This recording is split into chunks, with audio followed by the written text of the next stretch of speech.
we're here to define what a man is, right? Responsibility creates struggle, struggle creates strength, and strength creates structure. How many people care about what people think about them?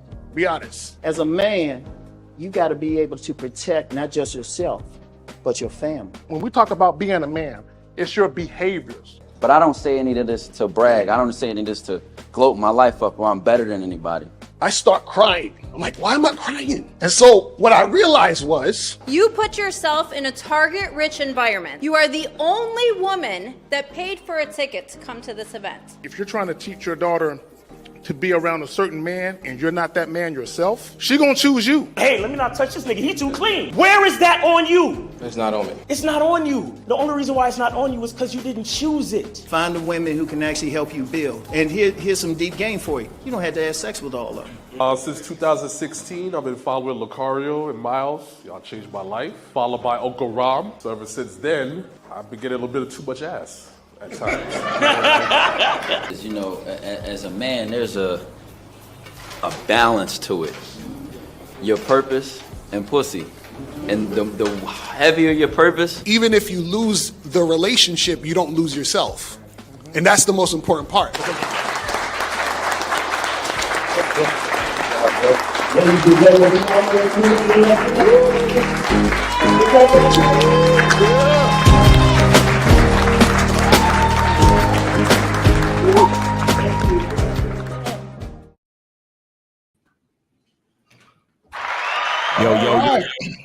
Yo.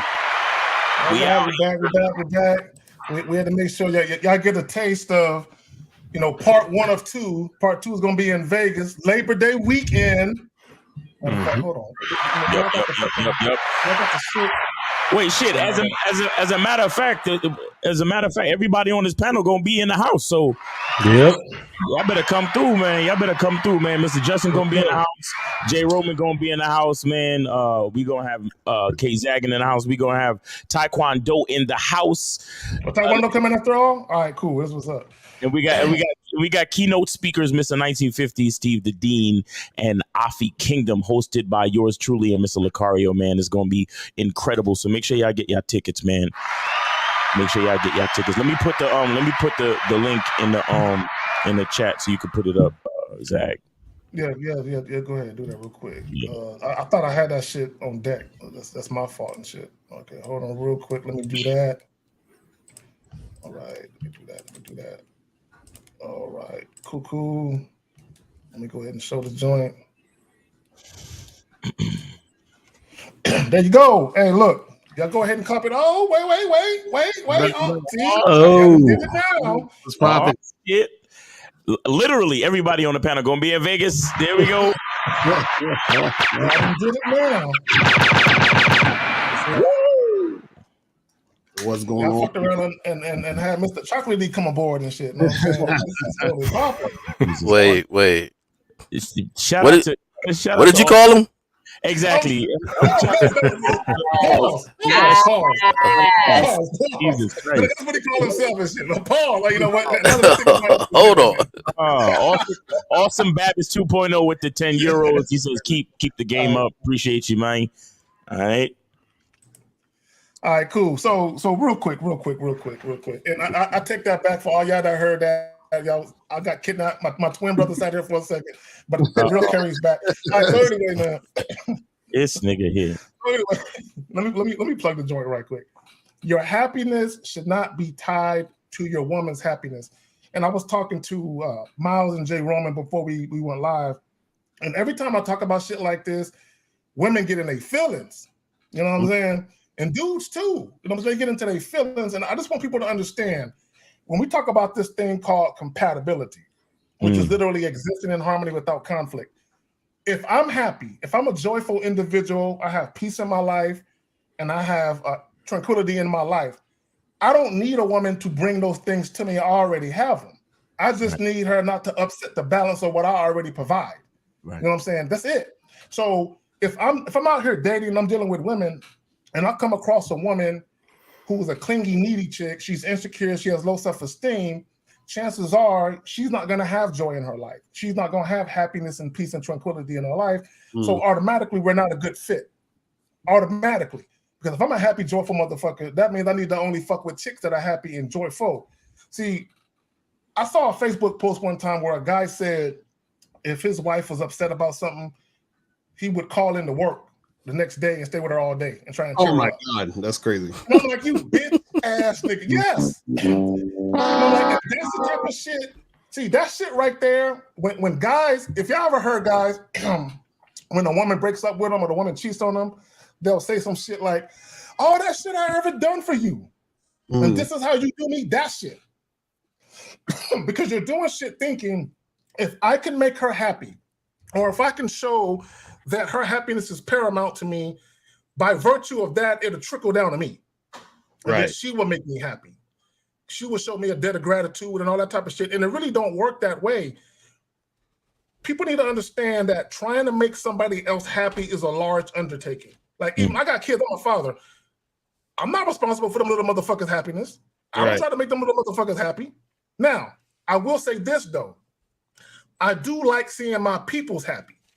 So, with everything being equal, as everything is all good, on Christmas, I like seeing my little munchkins open up their shit and be all happy. But they earned that. When I went out and bought them presents, I bought those presents not necessarily because they're my children, it's because they did the things that I asked them to do. Right? They were consistent with what I required of them. So Christmas is a reward. I'm rewarding you little motherfuckers with some shit. Right? And not only that, but I might actually get some shit that you put on your list. Because you was on point. You know what I'm saying? So I just want guys to understand that two things can be true at the same time. While I'm not obligated or personally responsible for anyone's happiness, I can still enjoy seeing my woman happy. So as long as she does what's required. Y'all got it, man. Facts. Well, I'd say this, because you said making someone happy is a big undertaking. I'll say that making someone happy is an impossible undertaking. You understand? Because the thing with happiness, it's like the truth. It comes from within. Like we say, the truth is inside you. You're responsible for your own happiness. Like, the thing with happiness is that if I'm confident, if I am me being who I am, me knowing my masculine identity and all that shit, I can inspire, I can support, and I can help you be happy. You understand what I'm saying? I can be an example for you to emulate, or for you to I can be a resource that can affect a positive outcome towards your happiness, but I can't really make you happy. You understand what I'm saying? The only thing that I could do is be as complete as I can be, meaning that I can get the closest that I can get to my own definition of happiness, and then you can possibly be inspired by that. You can possibly be, again, use it as an example or a blueprint for you to get to your own happiness. And in the case of dealing with a woman, that's what it's really all about. That's why we try to tell guys again and again, the game is about you. The truth is inside you. It's all about you. Even just having a certain mentality or energy when approaching and meeting women, you don't want to come off as needy. You don't want to come off as a person with something missing, because because if we deep down, we understand that trying to make somebody else happy is basically impossible. So if you present yourself as someone that I'm going to have to fill in some type of gap of lack that you have in your life, then I already know that fucking with you is going to be a headache. You see what I'm saying? So this is why you need to come into a situation 100%. You need to come into a situation understanding what joy means to you, understanding what happiness means to you, understanding what your life actually means to you. I just put up a thing on my a reel on my story, and I'm gonna end it with this. So they say that everybody's always asking, what's the meaning of life? And I put up a link to a YouTube video explaining that it's actually life asking you the question. That's real shit. Life is asking you the question, what's the meaning of life? So basically, that's the reason why we're all different. That's the reason why we all have our own identities. And that's the reason why I promote what's called the masculine identity, because as a man, you have to customize and decide what the meaning of life is to you. And with the meaning of life comes happiness, peace, joy, and whatever you want in your life. You're the one that dictates all of that. So dealing with a woman, you can't tie your happiness to no female. You can't tie your happiness to pussy. You can't tie your happiness to sex. You can't tie your happiness to any of these things that a lot of these other cats will tell you that it is: looks, money, status, cars, whatever, all that bullshit. If you're not right in here, then none of it matters. Right. Nah, that's real. That's real shit. I would just say that, I think a lot of times what happens is because guys don't understand that their happiness has to come from within their own self. They're miserable, but then they get a boost of energy and excitement when they deal with women. So they confuse that with happiness. You know what I'm saying? And then what happens is that when they're in the situation with the woman, they're trying to keep her happy, not knowing they can't make her happy. You understand what I'm saying? And then so they're miserable trying to keep her happy, not realizing they can't do nothing to keep the woman happy. So I think a lot of times dudes just got to understand, like, hey, listen, I got to do what I'm going to do for me, find women who are compatible with me, and then just make that shit happen. What's in the background? It's a lot of shit. Somebody shifting around ice trays or some shit. It's like it's slutty to go to but yeah, that's what I'm saying. Like a lot of pots in his kitchen and shit. Yeah, a lot of that shit happens because a lot of dudes, what they'll do is that they're trying to figure out how to keep her happy because they think their happiness comes from the woman. So if she's happy, then I'll be happy. That's that happy wife, happy life nonsense. So until dudes understand that they can't make the woman happy, and also understand that they are the ones responsible for their own happiness, as far as a woman's responsible for her happiness and he's responsible for his happiness, then everything will be good. You feel what I'm saying? And then so until they realize that, then they're gonna always be unhappy because they're going in the wrong direction. It's crazy. Exactly. Real quick, the phone lines. Go ahead. Yeah, the phone lines are open. 919-647-9392. You guys could call in 919-647-9392. I just want to say this real quick. I heard a rhyme on the reel the other day. It was a woman saying, everybody thinks it's happy wife, happy life, but little do they know that a happy man is God's plan. That's some real shit. Well, if you think about it, and I know J. Roman, Mr. Justin, y'all got to go.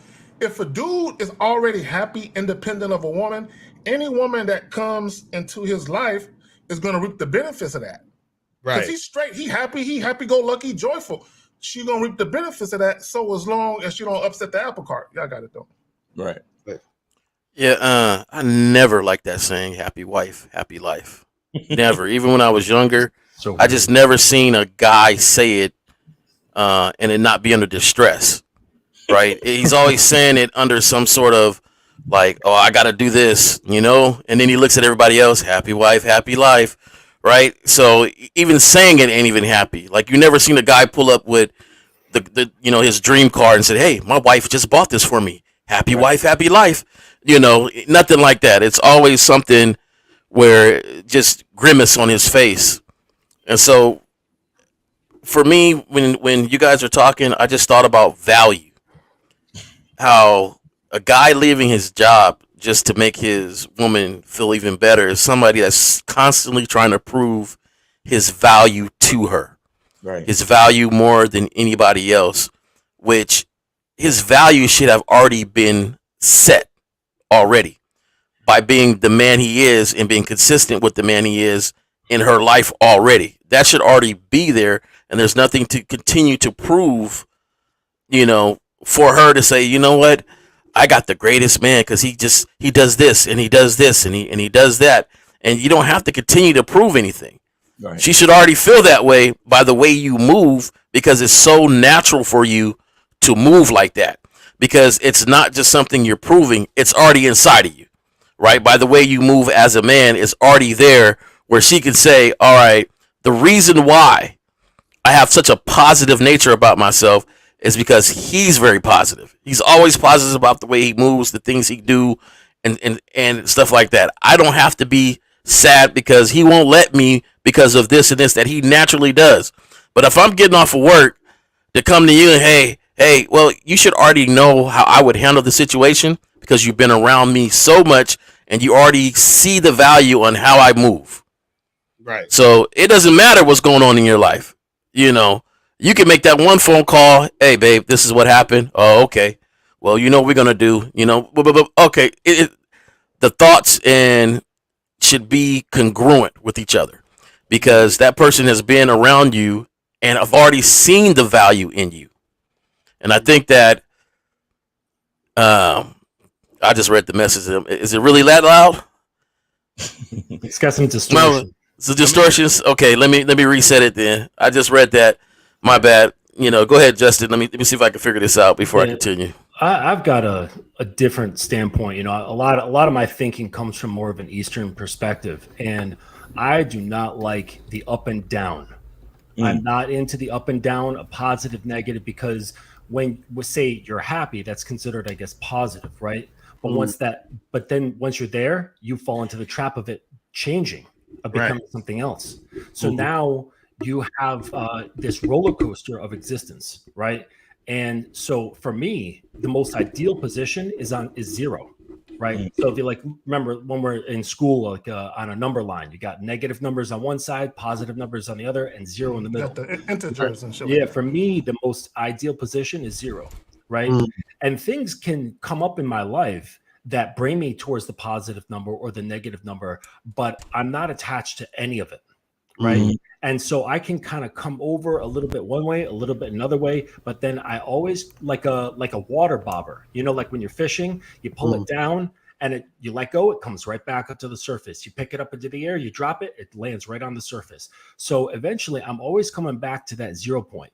And no matter what happens in my life, it's only momentary and you go one way or the other. But if you attach to it, right, and you're like, oh, this situation is making me really happy, and you attach that situation, you're now in the clutches of that situation. And now you have to deal with it when it does change, because it always changes. Everything always changes.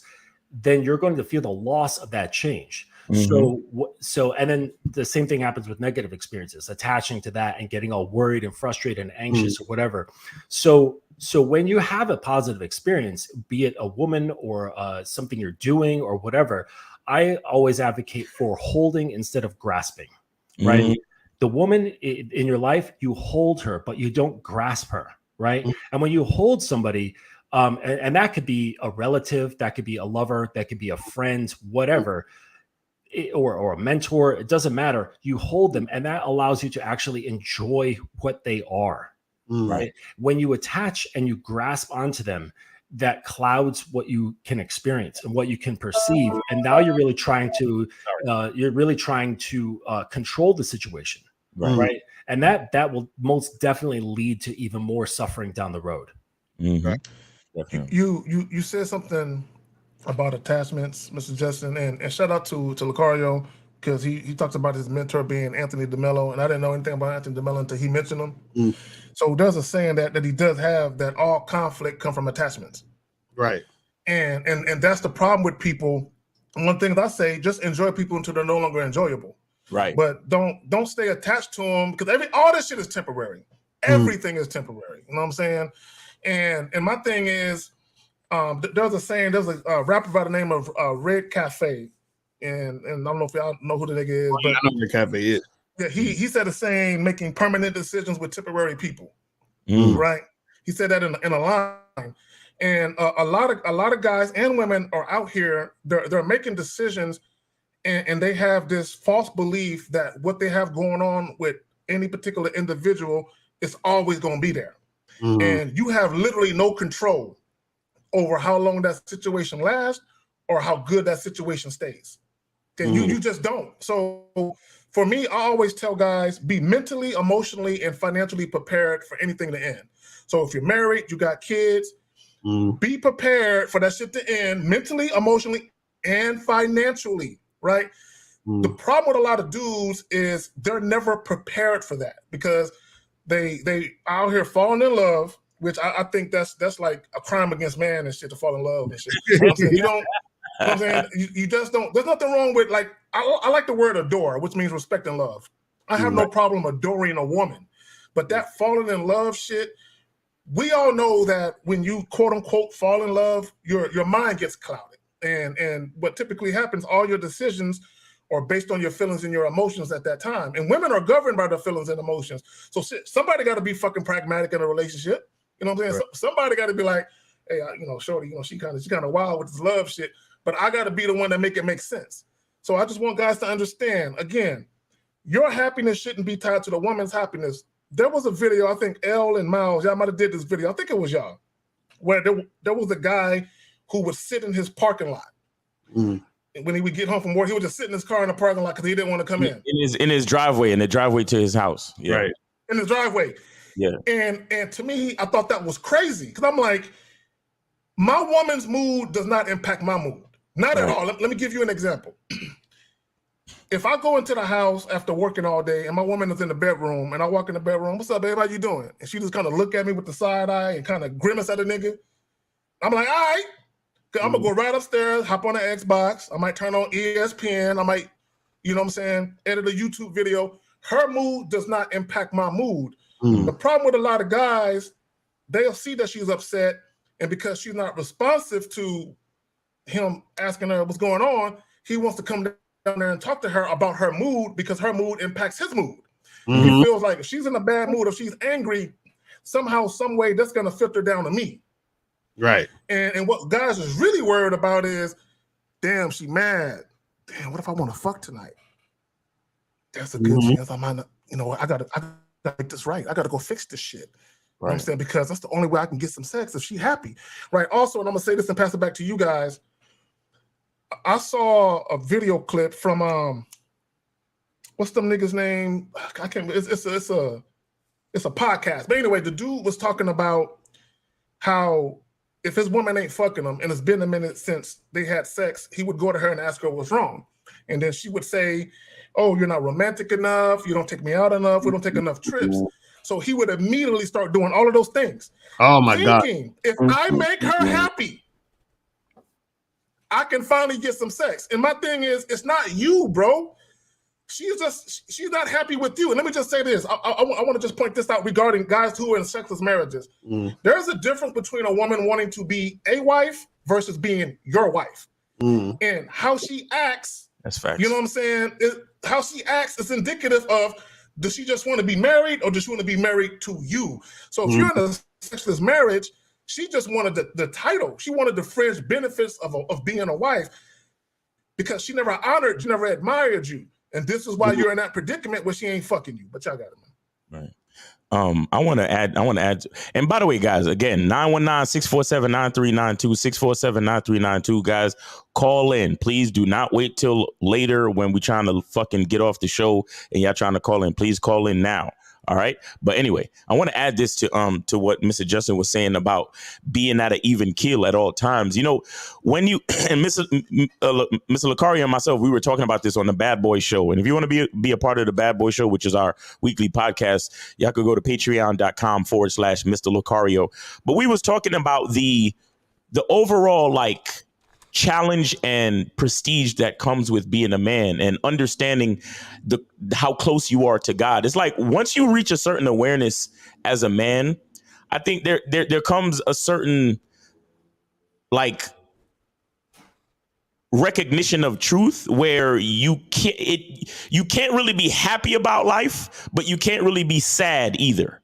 You understand what I'm saying? And I think that speaks to what Mr. Justin was saying about being at zero at all times. Because it's like, for example, you want to become successful, rich, or you want your business to become successful. But there's a part of your success that came with a decision. And the only thing between the decision and your actual success was time. So because, and you know, and again, shout out to Mr. Lucario. This is something that he said. He said, once a man says something, it's already done. Right. So based on that idea, you realize once you decide, hey, I'm going to be a successful businessman, it's done. All you really need is patience and you just grind, get up every day, do what you got to do to get there. Now, once you actually get there, what's the whole point of like busting champagne and jumping and screaming, yay, I'm actually a successful businessman now? It's like, nah, I already knew that I was just waiting for reality to catch up with what I've already decided. You get what I'm saying? So where's the whole point of being like super excited or being super celebratory? Truthfully, the celebration is really for the women and children. You understand? You like you ever seen a father on Christmas morning? He's sitting there knowing that he paid for every fucking thing. and the kids jumping around, opening shit, and then the wife she opens up the box with her jewelry. Oh my God, honey, thank you so much. And everybody's kissing daddy, and daddy's just sitting there like, that's me, nigga. That's me on Christmas. And I be thinking to myself, I'll be glad when this day is over. Right. And then that's how I be feeling. They pass him a fucking box with some socks or a fucking tie, and he's like, or some underwear, nigga. You know yeah, some regular shit. And it's like, whatever, because like I'm the man. I provide all of this so all of you motherfuckers can ride the imaginary roller coaster of emotions. You understand? And I'm literally providing experiences for the women and the children. This is what I do. Right. That's why I keep telling you guys, if you have a full awareness of your masculine identity, it's the closest thing to God, because you realize all of the shit that the average person celebrates, like all of these guys that call into the show, these other content creators, like they literally celebrate having a bad bitch. Right. And it's like, nigga, if you really, really think about it, if you really look at the person that you are and you understand the value of the man that you actually are, is having a bad bitch that impressive? Or do you say to yourself, this is what it's supposed to be because I'm that nigga? Exactly.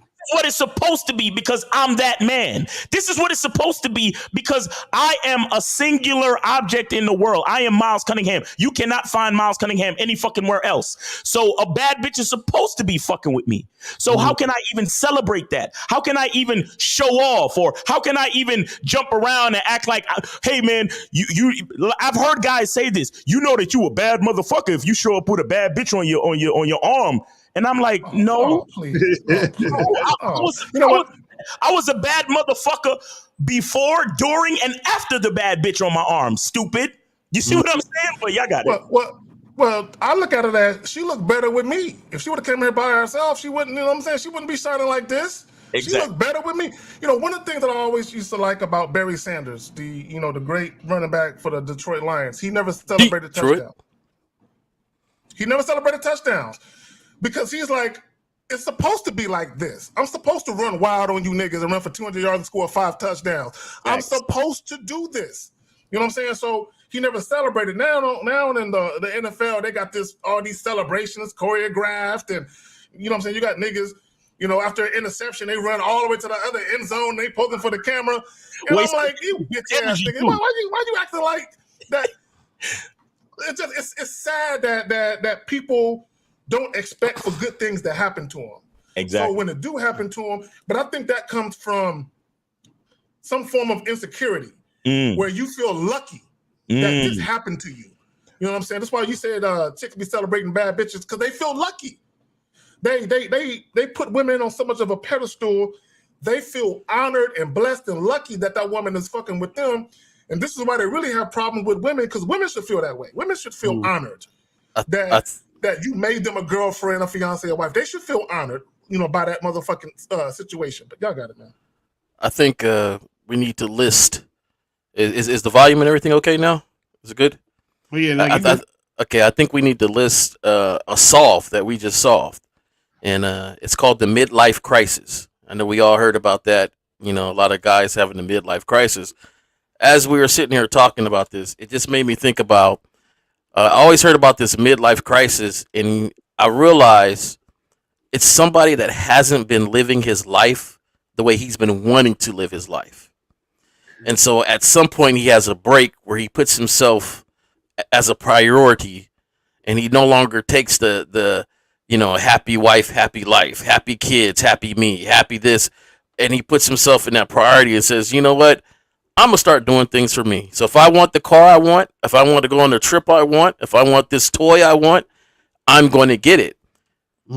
But he should have been living his life like that anyway from the very beginning, and there would not be any midlife crisis. And to the family he's with, or to the woman he's with, they're tripping like, oh my God, he's going through something. He's going through a midlife crisis because he finally got at the age of 50, 45, 53 that, hey, life should be about me and setting myself up and fine-tuning myself to move and operate, and the pistons move and everything sparks at a certain level where you're happy to be on my train. You're happy to be with me instead of me going through this life always with that secondary sort of let me make everybody else around me happy, and it just that really distraught sort of beaten.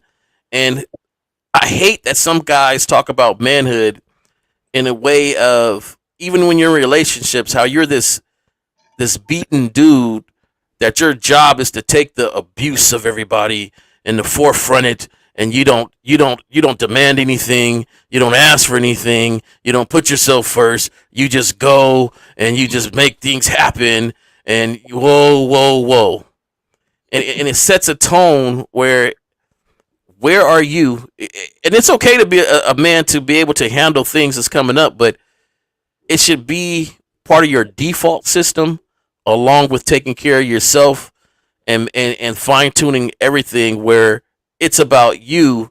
They see the value that you see in yourself and want to be next to that. Right. Exactly. Shout out to Money Mitch with the $10 super chat. He says, "Real manhood, no theory." All right, guys, call. We good on call?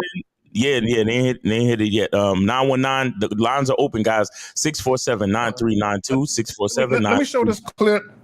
My bad, Miles. I cut you off. Go ahead, fam.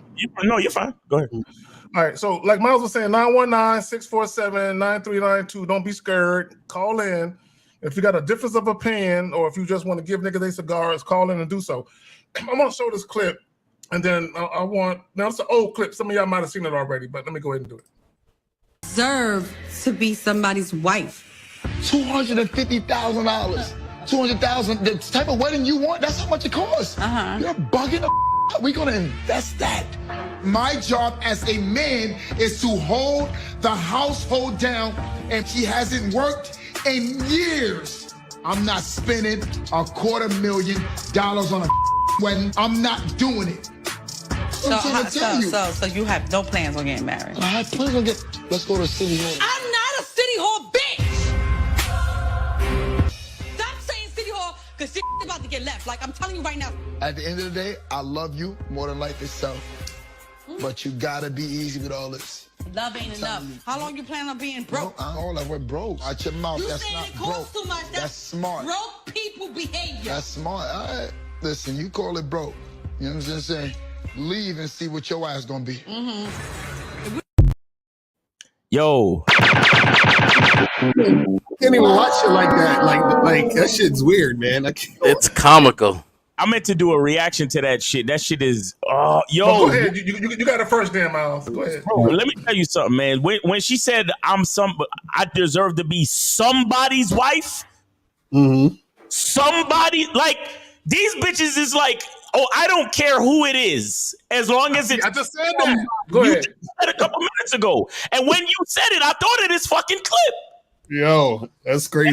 Look, I know it's a fucking reality show. I know how reality shows go, so you can't take it that seriously. But it's not that far from real life. Because I've literally had a woman say that to me before, talking about, well, I'm gonna be somebody's wife, and I'm like, wait, is that your way of asking me to marry you, bitch? Because you understand what I'm saying? Like I've had women say to me, I want to be touched, and I'm like, you see, I've had to sit bitches down and break shit down to them. Like, listen, when you talk to me, you talking to somebody who deals with individuality, masculine identity, shit like that. Somebody who values who they are. So when you say shit like I want to be touched, or I want someone to touch me, the fact that you're not using my name in your statement tells me something. What the fuck is wrong with you? Just that means you can be touched by anybody. Call any nigga then. Get the fuck out my face. The fuck is, like these women, yo. The fact that he's sitting there arguing with this bitch, bro. Like, bro, when I see a nigga arguing with a I will argue with other cats all day about philosophy, about game.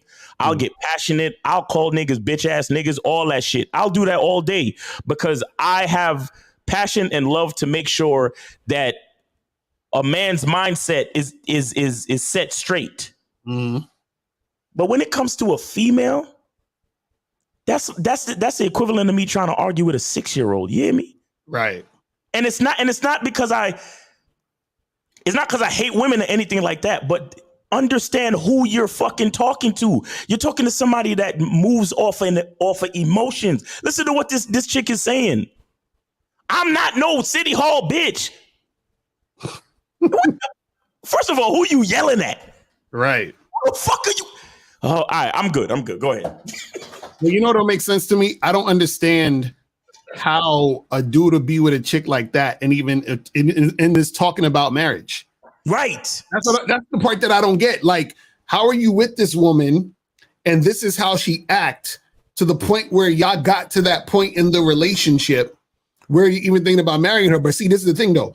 The reason why these dudes do this is because to them that's normal shit.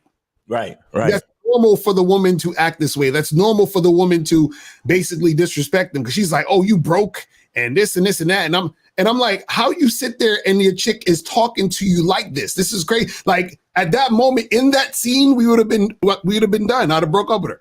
I'd have been like, finished, right on the scene. We'd have been done. I'd have been like, don't worry about the wedding because it's over. Like we're not together anymore. Like that's crazy. My bad. Go ahead, fam. Go ahead. I'm done. I just want to say to Zulu. Real quick. Shout out to Zulu for the 350 czar. He says, living a world that promotes greediness and getting without giving. How does one learn how to give instead of take more and truly internalize this in my life? Well, all right, Zulu. Give me a second. Let me just say this. You're right. The relationship would have been over right there on the spot. Right. But realistically, and I understand this reality show because one guy said it's scripted, but a lot of this shit, these people really be mad at each other sometimes, though. You know what I'm saying? And what they're doing is they're really arguing on camera for money. Yes. That's what they're really doing. You know what I'm saying? Hey, you know what? We're gonna bring our relationship problems on camera. You're gonna pay us how much? All right, fuck it. Let's go ahead and air out our dirty laundry in public for some money. A lot of times that's what they're really doing. My thing is, that's not the first time that she talked to him crazy. This is why I don't feel sorry for dudes. We got a call? Yeah. We got a 253. You are on Live with the Manhood. Is the Skill Set Show. Name, age, city. How can we help you?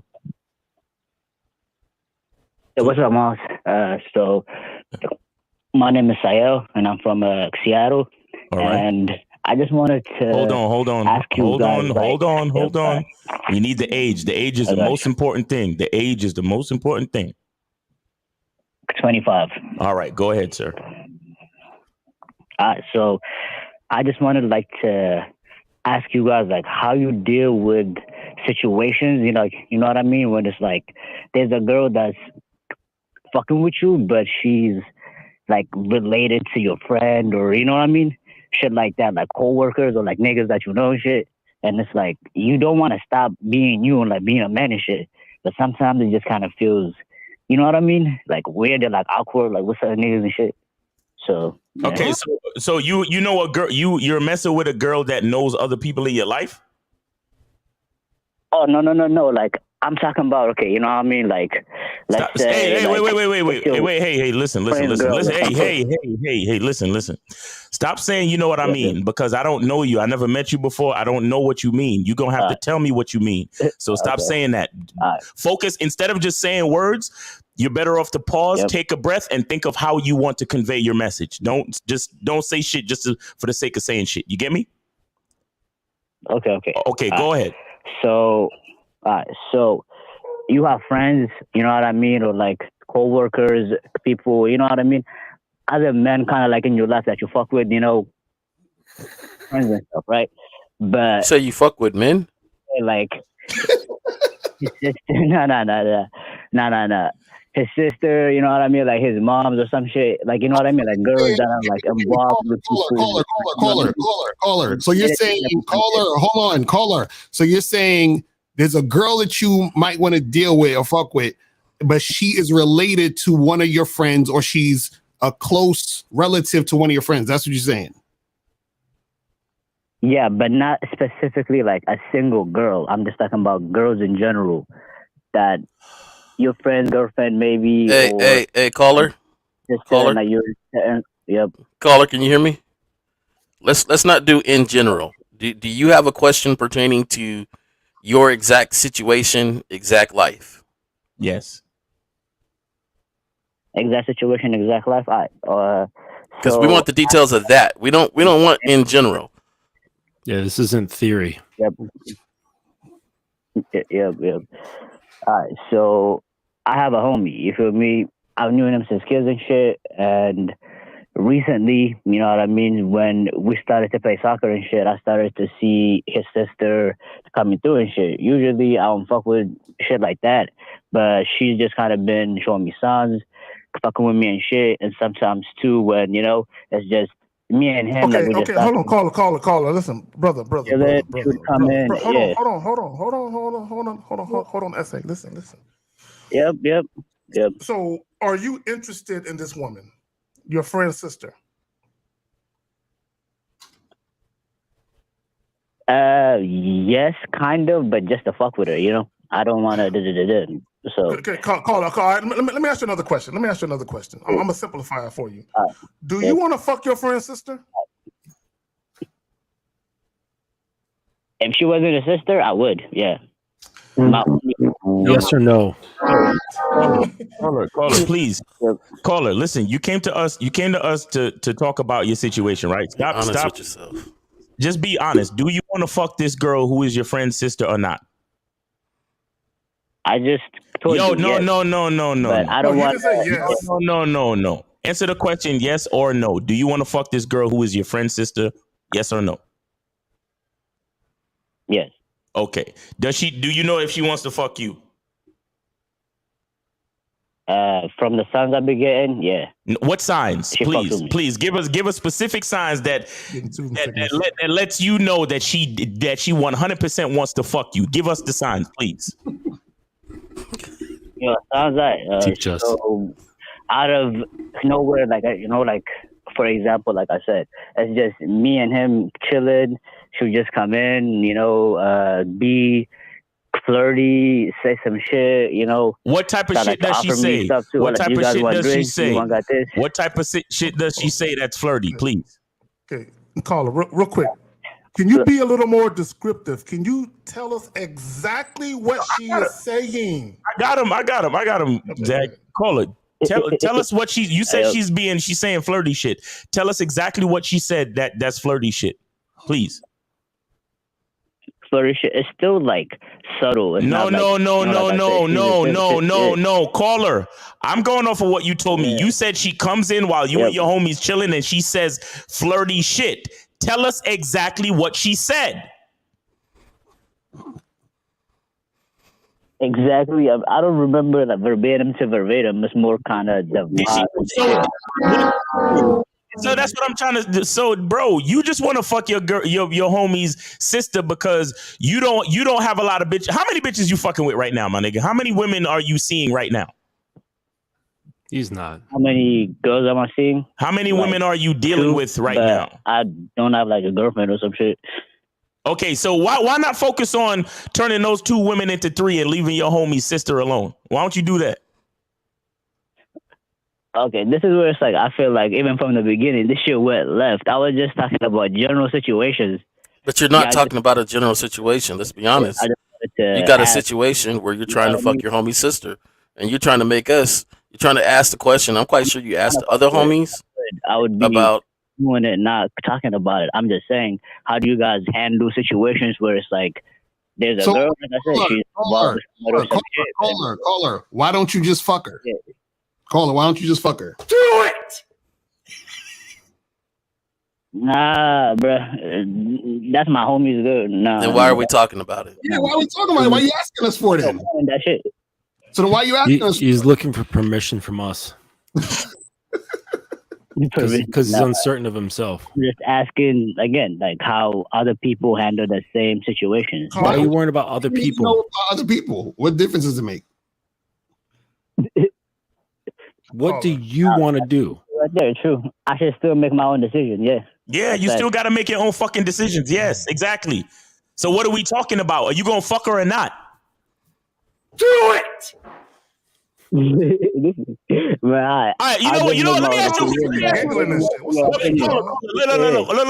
ask you a serious question. What do you think your homie might do if he finds out you fucking his sister? That's where I wanted to go, Miles. Go ahead, answer the question, nigga. that's the thing too. That's what I'm No, saying. no. Day, Stop, bro. Stop. See, you need to learn how to answer a fucking question and stop being a pussy. Listen, what do you think your homie would do if he finds out that you're fucking his sister? But obviously that nigga would be mad. That will fuck up our friendship, which is a fucking Wait. Obviously. How's that obvious? Would you be happy if your friend or somebody that you know was fucking your sister? Who cares? Oh, wait, caller. So the two girls that you're fucking right now, don't they got brothers? Yep. Huh? Yeah, but the niggas know me. I don't know them. We're not friends. We're not involved. So what? The chicks you fucking probably got brothers too. So what's the difference? Of course, they probably got a dad too. You feel me? I'm just saying though. Like, do you have a sister? There's another dynamic involved with the situation. That's why I asked the situation. If she was just a girl, I don't know him. I don't know that whole situation. Caller, do you have a sister? I'm gonna go and say what's up. But do you have a sister? This is sticky. Yes, I do. Yeah. Would you let your homie fuck your sister? Would I let him? Nah. But I mean, Why not? Y'all hilarious with this shit. Okay, wait. Because my thing is this. I'm gonna tell you right now because I'm done. I don't think this is a real question. I think I go with Mr. Justin. Like you're just trying to get a tally. I'm quite sure you asked other people. You know, you're trying to get a tally of who would and who wouldn't to justify if you are or are not. So my thing is this. If you wouldn't let nobody do that to your sister as a friend, out of respect, if that's your principle, then how about you live with your principle? Exactly. Good shit. Good shit. Yeah. How about that, caller? Yep. Okay, now listen. Stop looking at your homie's fucking sister. I'm curious though. Why wouldn't you want your boy to fuck your sister? Why wouldn't you want your friend to fuck your sister? Why wouldn't I want? Because that would fuck up our friendship. No, why would that bother you? No, why would that fuck up your friendship? Why would that fuck up our friendship, bro? Because now there's a whole other dynamic involved with the shit, you know? There's no like, okay. Listen.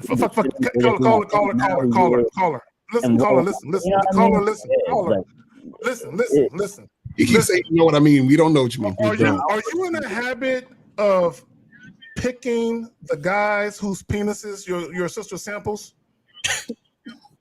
Hell I mean, no. is that what you do? You go out and say him, not him, him, not him? Is that what you do? This is a simple question. Y'all niggas like turn it into something else. Okay, like how do you? He's like a sommelier. First of all, you got a heavy accent. Hold on, Pedro. You got an accent. You got an accent. Hey, shit. Hold on. Hey. You gonna fuck with her like you're doing all the shit. Listen, brother. Listen. Caller, why you don't shut up? You're getting real comfortable with saying the word nigga, and something tells me that you ain't of that type of persuasion. Wait, what? I said you're getting real comfortable with saying the word nigga, and something tell me that the grandparents make tamales on Christmas. That's what I'm saying. Tamales. Hey, I don't know what that food is. Hey, caller though. This is ridiculous, man. So you think if your friend fucked your sister, that's gonna mess up your relationship? I want to know exactly how. Give us just give us one reason how that's like an example of what that would look like. Right.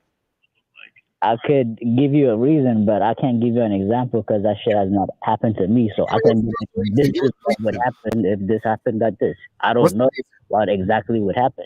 To me, but I'm just saying it's like that would mess up our relationship because you're now just repeating yourself. Dynamic. Right. Well, all right. Well, because I'm trying to say the same shit. Yeah. So, caller, the bottom line is this: if you know that if the thing was happening from your side, it would fuck up the relationship, and you wouldn't be happy with that, then just leave that man's sister alone, bro. Because you know that you wouldn't like it, so just don't do it. All right. Y'all don't hear that feedback? Doesn't I can echo. definitely hear that a little bit, yeah. And stop looking at her too. I think he's got the show playing in the background too. Yeah. Do you have the show playing in the background? Nah, I'm outside right now. You're outside, so I don't know. There must be some. Yeah. Probably got speakers, some shit. Yeah, but anyway, caller, stop. Just don't do that, bro. Don't do that. Don't go fuck your homegirl's sister. Not because it's the wrong thing to do, but because you know you wouldn't like it. Okay. Of course, and I haven't done it, but you know what? It's cool. Yeah. No. Listen. Here's the thing. Here's the thing. No. Here's the thing. Here's the thing.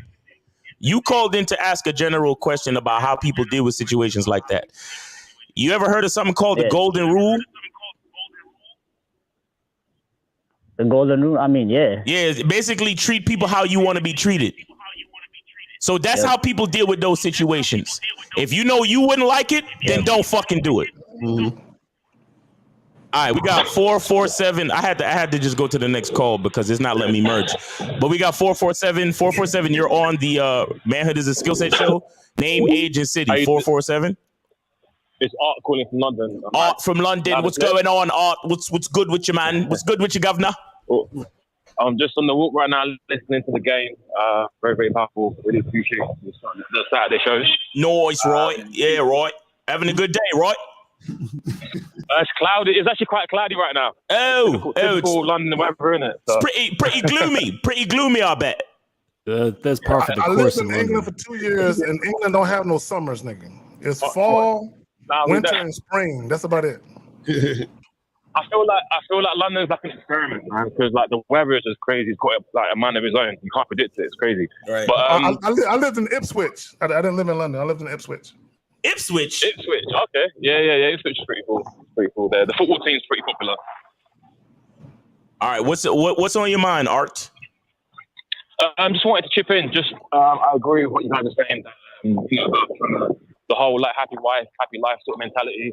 I would actually take it further. Just people in general, friends, colleagues, family. Like what I learned is growing up, I used to be quite a people pleaser, and it didn't serve me well at all. Right. It was kind of draining. You see what I'm saying? But as I got older, I realized that quote unquote, you got to be selfish because if you put yourself first, I feel like things fall in place in your life and around you. You see what I'm saying? But if people that are around you are ready for that level where you're at, they're gonna fall in place. But if they're stuck with their own problems, naturally they'll just dissolve away from you. You know what I'm saying? So I just put myself first and try not to subscribe to the whole sort of people pleasing mentality. Right. Yeah. That sounds just about right, man. Sounds just about right. You got anything else you want to say? I'm not, just keep it up, man. I'm gonna get the soap as soon as possible. I'm looking forward to it. Oh yeah, exactly. Because we do deliver to the UK, man. So yeah, make sure you get the soap. You know what I'm saying? All right, I'm talking about that masculine identity soap right there.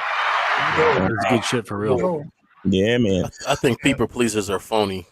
Yeah, I think a whole bunch of people pleasers are fake. I agree. I went through that phase growing up and everything. So you just got to be true to yourself. And again, it comes to the whole masculine identity. Yes. If you got your identity together, then you don't have to fake it or people please. You're just who you are. You know who you are. You know what I'm saying? So. Exactly. You know what it is, Art. Man, Hey, Art, your fellow Brit, your fellow bloke. You know what I'm saying? You Nick 79 is saying the soap is fire. Yeah, man. Exactly. Yeah. Y'all can have tea time together and talk about the soap. I'll leave the phone call there. All right. I appreciate you, bro. You have a good day. Get the biscuits. All right, guys. Tea and crumpets on this motherfucker. Tea and crumpets. I saw busy with that shit, bro. I think it was like noon or 1 o'clock. Bro, everything shut down so they can have tea time and shit. It was some real shit in fucking England and shit. I'm like, God damn. But the business at nigga, it's tea and crumpet time. But anyway, my bad. Yeah, go ahead. 718 call back and 347 call back. I saw y'all trying to call in, but I wasn't able to merge the calls. So 347, go ahead, call back, and 718, I think that's Moses, call back. All right. Yeah, man. I want to keep talking about. I was saying this: people pleasers are fake and phony to me, because if you are truly a people pleaser, you would do it without acknowledgement. But really, it's the acknowledgement of what you're doing is what you're after. So you're not really a people pleaser. You just want people to view you a certain way. Because, you know, I know a person pleaser that comes and just, you know, at work, they celebrate everybody's birthday. I mean, and do it up. With no acknowledgement.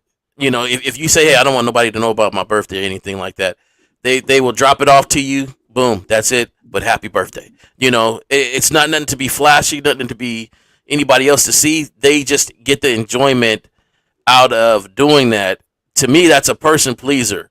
But a lot of times, if you have people that they want to have some sort of acknowledgement, so thank yous and all this other stuff, and oh, I did that. Well, really, it's not that. You just want the acknowledgement and people to view you a certain way. So you want the adulation and the validation. You Right. just want to feel good by making other people feel good. And to one degree, you know, there's nothing wrong with it. But the problem is when you're keeping score. Like people in relationships, they keep score of shit. You know what I'm saying? Not everybody, obviously, but there's men and women, they keep score of all the things they do for you. You know what I'm saying? And this is how you know you're in a relationship with a person that don't really give a fuck about you, because they're keeping score of all the quote unquote nice shit or good shit. This is why when guys say, oh, women don't want gentlemen, women don't want good men, women don't want nice dudes. And I'm like, you niggas ain't none of that. You know what I'm saying? And I know you ain't none of that, because when you watch these videos, these viral videos, real quick, let's pick it up and I'm gonna finish my point real quick if you want to grab it. No, finish your point. 347. Hold on, go ahead. And this is what I want to say. A lot of these guys that are saying, oh, women don't want good men or nice dudes or gentlemen or chivalrous dudes. I know you niggas ain't none of that, because the minute you invite a woman out for a date and she tells you she's not interested, you get mad because you spent money. So if you was really a gentleman, a nice dude, or a good dude, you wouldn't be mad at that chick. You would understand that you guys ain't compatible, and you would just bid her farewell and good luck. You wouldn't be mad at that. The fact that you're mad at it, that means you a fake motherfucker, to me. And you could apply that to relationships, because when it's over and the dude starts listing off all the things that he did for you. Oh, we went on trips and we went here. Well, you did it. You went on a trip for yourself. You're supposed to go on a trip. That's a place that you want to go to. So you wouldn't list it as something you did for her. Oh, we went to Europe. We went to London or whatever. No. I wouldn't list it because it's nothing to list, because I enjoyed myself. But you know, these people want acknowledgement for everything. I did this for you and this for you and this for you and that for you. Like, come on, man. So anyway, the caller's there. So. All right, we got 347. 347. You're on live with the Manhood is a Skill Set Show. Name, age, city. What's up? What's up, y'all? It's D Money, New York, 22. All right, what's up, D Money? What's on your mind? You know something there? And yo, King Zagan, women do want those stuff. You just gotta be all in one. That's all. Wait, what you say? What'd you say? Women do want all those stuff. You just gotta be all in one. You gotta be a fuck boy, a lover boy, a nice guy, all of that. Yeah, you called in to get game. So don't be trying to ask your question, bro. Please don't. Please, we don't need you to give game. You 22 years old. You no. Just ask your question, bro. Just ask your question. Go ahead. This nigga D Money. I'm trying to play this, but listen though. My question is, like, how you vet like a older woman? Because I just smashed some girl. She like 28. What's your age got to do with it? It's not that big of a deal when it comes to age. Women, look, D Money. I'm gonna say this. I'm gonna pass it back to the fellas on the panel. My first time. I don't care. Hold on. Listen to me, fam. Listen to me real quick. I don't care if she's 20, 25, 30, 35, 40, 45, 50. She still wants some good dick. Period. Mm-hmm. Yeah, I got it, man. God damn. Yeah, it doesn't. D Money. Problem. Hold on, Mr. Justin. I'm sorry. I'm sorry. Well, go ahead. D Money, how much money you got for the membership? Actually, I'm putting money aside for right on that, like $100 put aside already. Okay, give them your 100 today, and I will pay the rest. Because D Money, you call every week, and it seems like you don't. No. I'm dead serious, D Money. That's some real good right there. I bet. Say that. I just had okay. To put money. No, D Money. Today, they will let me know, and I will give them the rest. All right. I bet. Say that. All right, go ahead, Mr. Justin. No, that's some real shit right there, right? Like that's leadership and guidance. But what I was gonna say is, It's you're not even recognizing the real problem, and that is your own perspective, right? So you're looking at this outside thing going, all right, well, this woman is this age and this woman is that age. But really, the fact that your mind is operating that way in the first place is the real problem, right? I've experienced older women, younger women, and women in between, and they all like to feel a very similar way. They all like to feel feminine. They all like to feel like girls, right? They all like to feel like they don't have to control things, that they can fall into you, that you got it, that you can guide them. That feeling doesn't go away, right? So they like that feeling when they're in their 20s. They like that feeling when they're in the 30s, 40s, 50s, 60s, 70s. It keeps going because that's intrinsic to them being female, right? They're chaotic. Their minds are a mess. Their emotions can go all over the place. And you can come in, if you know what you're doing, and guide that whole chaotic natural system that is a woman. So it doesn't matter how old they are. It's not like it goes away once they reach a certain age. You're like, oh shit, I just had my 55th birthday. It looks like I'm not a woman anymore. No, it keeps going until they're dead. Right. So don't get your mind thinking, oh, this person is a different age and therefore I have to operate differently. It doesn't matter. You just come in as a man and you do what you're going to do and lead how you're supposed to lead, and then everything's going to be fine. Let me add this before you guys jump in. D-Money, and for any other guy that when you're young and you're younger and you're worried about older women, here's the reality of it. Older women most definitely are attracted to younger dudes. You know what I'm saying? In some cases, you know what I'm saying? Especially when it comes to sex. But here's the thing. If you come off as immature, judgmental, and non-discreet, they ain't gonna want to fuck with you. So a lot of times when older women fuck with younger dudes, they fuck with younger dudes that they are sexually attracted to who are mature. That's the thing. Do you act like a little boy? Because if you act like a little boy, women ain't gonna want to fuck with you no matter what age they are. But y'all got it, man. Anyone else? No, I already said what I said for D-Money. Yeah, I was gonna say to D-Money, get on the Bad Boy membership, because I actually have a program that talks about that too, where young dudes trying to get with older women and just understanding that, or just getting women from different age groups or whatever, and just understanding like Kig Zagan said, they're gonna want dick at any age group, right? But also what you got to understand is that if you're dealing with a older woman and you're a younger dude, usually they're looking for you strictly for dick. They're not trying to be your fucking, you know what I'm saying, girlfriend and take you seriously. Like you're just something to play around with, you know what I'm saying, for the time being. So understanding that, then when you approach these women, you know what I'm saying, you could come with that energy like, yo, I'll fuck the shit out of you. You see what I'm saying? And you're more likely to attract older women. That's some real shit, L. Present yourself like a young stallion with a strong back. Exactly. Like I'm that nigga for you, girl. I know you're used to them old fogies and shit. Girl, look. I know you menopausing, but I got you. I got you. You ain't gotta worry about nothing. What's my energy though? I ain't trying to get with none of them. Like, nah. What happened? I ain't trying to get with nobody. You said what? You said that's my energy. No, I'm saying that's my energy. I'm trying to build myself up. I ain't trying to get with no female or none of that. So what are you talking about? You said you're trying to get with no female. So who you trying to get with, nigga?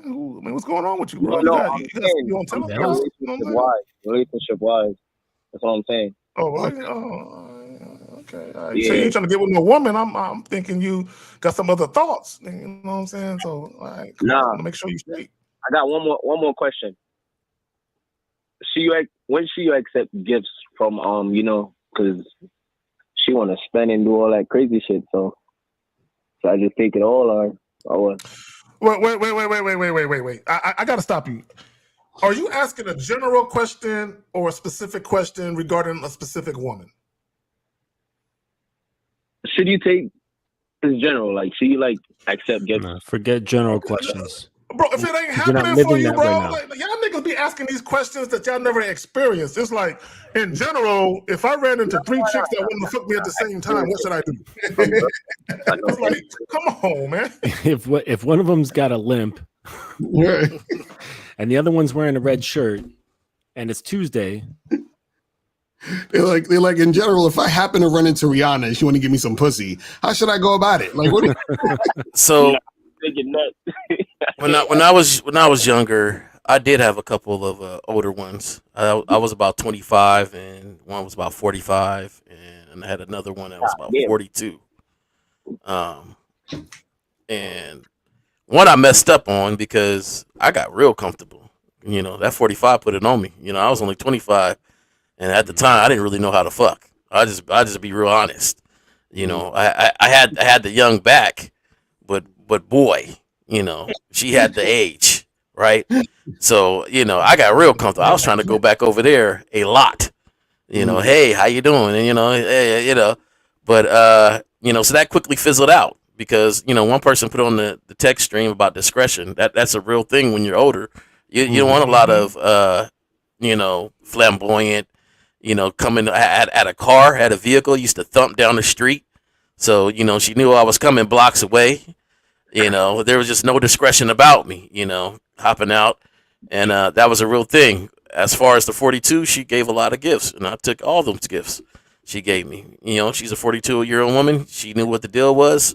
You know, I knew what the deal was, but the maturity from dealing with the 45 and learning my lessons dealing with the 42, the maturity level was a little bit different on me and knowing how to act. And I think that, you know, you got to learn from your experiences, examples, and learn from people you trust when they tell you different things. But, you know, and you just go from there. Like, it's not the end of the world. Like, I mean, it's not. Your experience is only going to happen for a certain time period. You're going to learn from it, and that's it. I've never seen an older woman, you know, have a 5, 6, 7 year relationship with a young dude. Right. So. All right, D Money. Yeah, I don't know what just happened. You got any other questions, bro? No, I'm good. Okay. I'm gonna get on the membership and all that, so I don't gotta worry. All right, bro. D-Money, let me ask you a question. How old are you again? Yo, I'm 22. How old are you? You got a full-time job? I got a what? Do you have a full-time job? Yeah. Did you get your income tax return already? I know you did, nigga. I know y'all be killing me. I know y'all be getting. Hey, if y'all can hear me, my system just shut down. I'm gonna have to reset. Tax returns and shit. Acting like y'all ain't got no money and shit. Y'all niggas be funny, but go ahead. Listen. I did get it, but it's gone because my car got hit. So I dropped that money on it to fix it. See, I knew this nigga got an income tax return money and shit. All right, man. All right, well, do your thing, bro. And you know, you're a youngin', so I'm gonna give you a little bit of a break. But spend your money wisely. That's all I would tell you. Okay. But get on the membership, bro. Look, let me tell you something real quick. The membership is going to save you money in the long run, and it's going to save you all the bullshit that you got going on with women right now. It's going to save you. It's going to help you. You know what I'm saying? In the long run, invest in yourself, fam. All right, D Money. Appreciate the call, bro. All right, man. Yeah, have a good day. Appreciate the game. All right, you too. All right, you too, man. You too. All right. Yeah. So guys, call in. I think we had somebody with 10 pounds or something. I forgot. AT, I think, or 8. Did I miss that shit? All right. 832. You're on live with the rookie. 832. You're on live with the Manhood is a skill set show. Name, age, city. How can we help you? Yo, this Bruce 40 out of Houston. Right. I'm a proud bad boy membership and masculine identity membership subscriber. Right. And peace to all the men on the panel. Receipts and testimonials coming up. Go ahead, fam. All right, what's going on with you? What's on your mind, bro?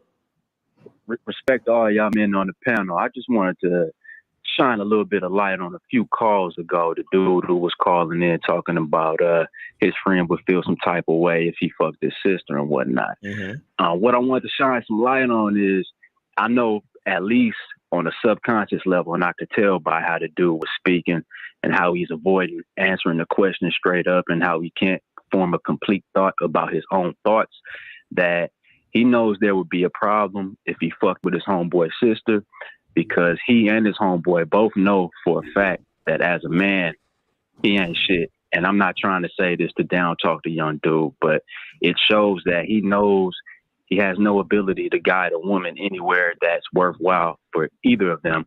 And nothing good will come of that situation because he's a shell of a man. And he needs to hear this. I'm saying all this with love, and I hope everybody listening in is catching on to this too. And not just for that dude too, but pretty much all the callers I've heard today so far, I recognize y'all niggas' voices. And y'all need these memberships in the worst way, because y'all call in every week. I mean, every week, and you say the goofiest shit, and you don't learn from your lessons, and you repeat the same shit every week. Y'all need to get on these memberships, man. Facts. Caller, you said some. Look, caller, you said some real shit. Because before he hung up, I was thinking the exact same thing along the lines of, if you don't want your friends fucking your sister, that means you got horrible fucking friends. Mm-hmm. You know what I'm saying? Because your friends, you should prefer your friends to fuck your sister other than them busted niggas out here, because at least you know this nigga. You know he's a solid, thorough individual, and if all he wants to do is fuck your sister, at least you know he gonna tell her the truth. Hey, this ain't nothing but dick, baby. It ain't nothing else. You know what I'm saying? At least you know he's solid enough to tell her the truth and not play with her emotions. So if you got a problem with your homie fucking your sister, check your homie, nigga. You know what I'm saying? Something wrong with that nigga. You know what I'm saying? And you're a bad judge of character, because if you think he would be bad for your sister, he bad for you too. That's my personal opinion. That's one fucking hundred, Zach. Peep this. So with some of the cats I grew up with, right, I've had conversations, and I done dealt with some of the homies' cousins and sisters and whatnot, and we done conversed about the shit, and they say, hey, bro, out of all my homies that wanted to get with my sister or my cousin, man, you the only one that, like, I'm cool with her fucking around with. And that's because, because of the type of shit I'll be picking up on the masculine identity membership and the bad boy membership, man. That's exactly. Straight up and down. Hey, man, appreciate you, man. Well, man, No doubt. you a good plugger, man. We appreciate that, man. Definitely. I fucks with y'all, man. I receive hella value, man. Y'all keep doing what y'all doing, man. I'm gonna keep supporting. Hey, you coming to Vegas? You coming to Vegas, Colin? Yeah, I plan to come to Vegas, man. All right, man. Don't wait too long, man, because it's Labor Day weekend. That means the hotels and shit gonna be filling up fast. All right. That's a bad 100. Y'all be easy. All right, man. Talk to you soon. All right. So we got Benito de Paris with the $20 super chat. He says, "Big up to the panel." All right, and then guys, call in. Call in is 919-647-9392. 919-647-9392. Make sure y'all call in. Go ahead. Hey, Renee, look, Manolo was a good nigga in the movie Scarface. He was a good dude. It's just Tony Montana was just a jealous nigga, dog. You know what I'm saying? But he was a good dude. You know, he killed his own friend and shit. You know what I'm saying? If y'all remember the movie Scarface and shit. That's crazy. That's crazy. But yeah, that's some real shit though. I think the problem with a lot of guys is that even what the call is saying about, oh, fucking your friend's sister and all that, is they have a weird relationship with sex, most dudes. And so they feel some type of way, like it's almost like I'm doing something wrong, so I don't want to do something wrong to your sister. You know what I mean? It's like, because if he was real. You know what I'm saying? Because if he was like, hey, you wouldn't ask, hey, can I buy my friend's sister a present on her birthday? Like, you know what I'm saying? Nobody would really have an issue with that. But when it comes to like sex, now it's like, oh man, this is crazy. We can't do this. Is weird. And it's because of their relationship with sex and how they view sex and just how they overall deal with sex when it comes to women. It's crazy. Yeah. It's a weird thing, like a double-edged sword. Like they want it while at the same time condemn it. Right. Exactly. And it's like, well, dude, that puts you in a really difficult position. What? Every single day. Right, exactly.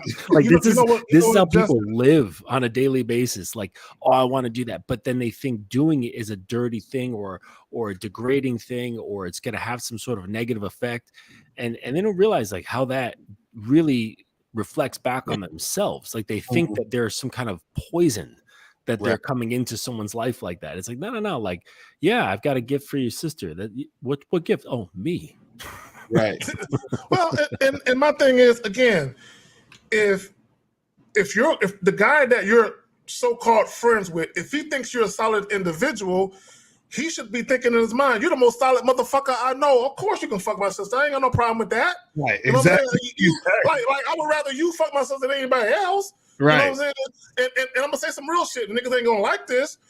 But if you had a single mom and your friend wanted to fuck your mom, I mean, he's a solid nigga, right? I mean, your mom is fucking with all these. Love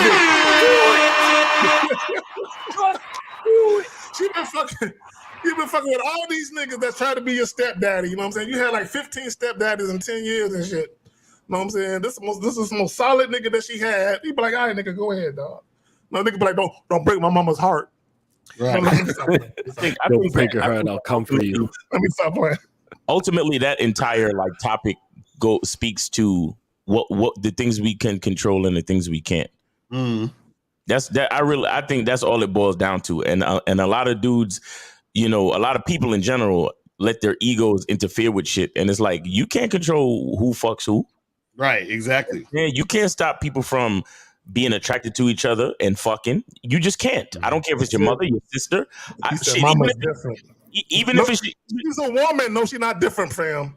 I know y'all like to think women. No, she's a woman that like dick. I know she's your mom, and the same mouth she kissed you with, she gotta go to set of nuts with 10 minutes before. But she's a woman, bro. Yeah, y'all gotta be real with it. Y'all got it, man. Yeah, a woman's a woman before she's a mother. She's a woman before she's a sister, a wife. She's a woman before she's Christian, Muslim, Buddhist, or any other thing. She's a woman before she's a Democrat, Republican, Independent, or whatever. She's a woman before she's Chinese, African, Indian, Lithuanian, from Texas, Afghanistan, Florida, Uganda. It doesn't matter. She's a woman first, right? And then the thing is, once you recognize those other layers, you're going to have perceptions and judgments. Well, most people, they're going to have judgments based on those other layers on top of that. Right. And that, for most guys, is going to affect how they interact with that woman. And she said, oh, I'm a Republican. Like any of us, we don't care about those other layers. None of us, man, we don't care about any of those other layers at all. They're completely meaningless, right? It's like, oh, I'm a Republican. Cool. That's great. Look, let me tell y'all a story real quick. I was 20 years old, and I was fucking this chick. I had just moved into this apartment complex, and I ran into this chick, and we ended up fucking. And she had a friend that I introduced my brother to at the time, and her friend had a single mother. Her friend and her single mother. So she had a friend. So her friend and her mother's friend, they were fucking the same dudes. Like so when I got introduced to the friend via my brother and we got introduced to her mother, she asked us straight up, do y'all have any more friends? So basically she wanted some young dick. You know what I'm saying? So y'all have to understand that women are women. Like who said it? I think Justin said it. Women are women first. First and foremost, I know that don't sit well with you guys. I know it bothers you that I know niggas be telling women they for the streets, women are 304s, women can't care bond, nigga, your mama too. Right. Your granny, your auntie, nigga, your sister, and when you have a daughter, nigga, her too. You know what I'm saying? I know y'all don't like this shit. Y'all gonna hate me for this. I'm gonna lose all types of subscribers behind this shit. But they're women. You know what I'm saying? Like y'all gotta stop pedestalizing people because of what they mean to you. Yo, Zach, you fucked up. You literally told everybody, yo, your unborn daughter's a hoe. Exactly. That's what I said, nigga. But nigga, your unborn you know, when you think like that, there's a certain piece to it, and it explains a lot. I never forget when my mom and dad got a divorce, right? And you know, of course, my younger brothers was all blaming dad, and I had to let them know, like, look, that's your mother, but she's never been your wife. So I don't know how good of a wife she was. I don't know how good of, attentive it was to our father's needs that she was. because we only looked at her through the mother's eyes.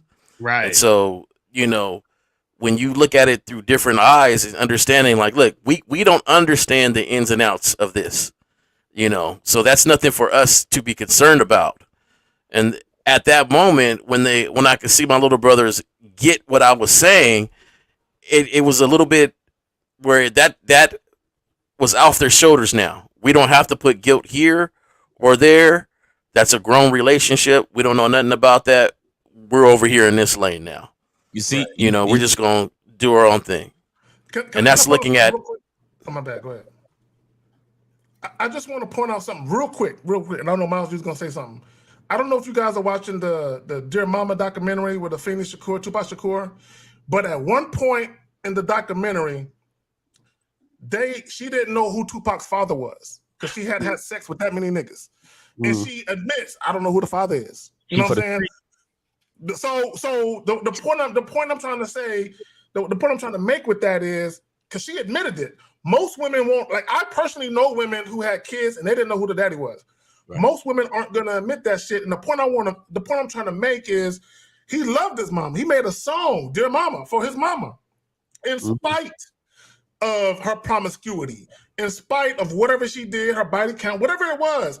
He still loved his mother and still felt like she was a certified mother to him. And I just want to point guys out, I just want to point that out, that regardless of the type of pedestal you put your mother on and the high regard you have for her, it gets back to what we all been saying. She's still a woman. Right. And you know the mother side, but you don't know the freak side. And you shouldn't know the freak side. You know what I'm saying? But she does have that side. Y'all got it, man.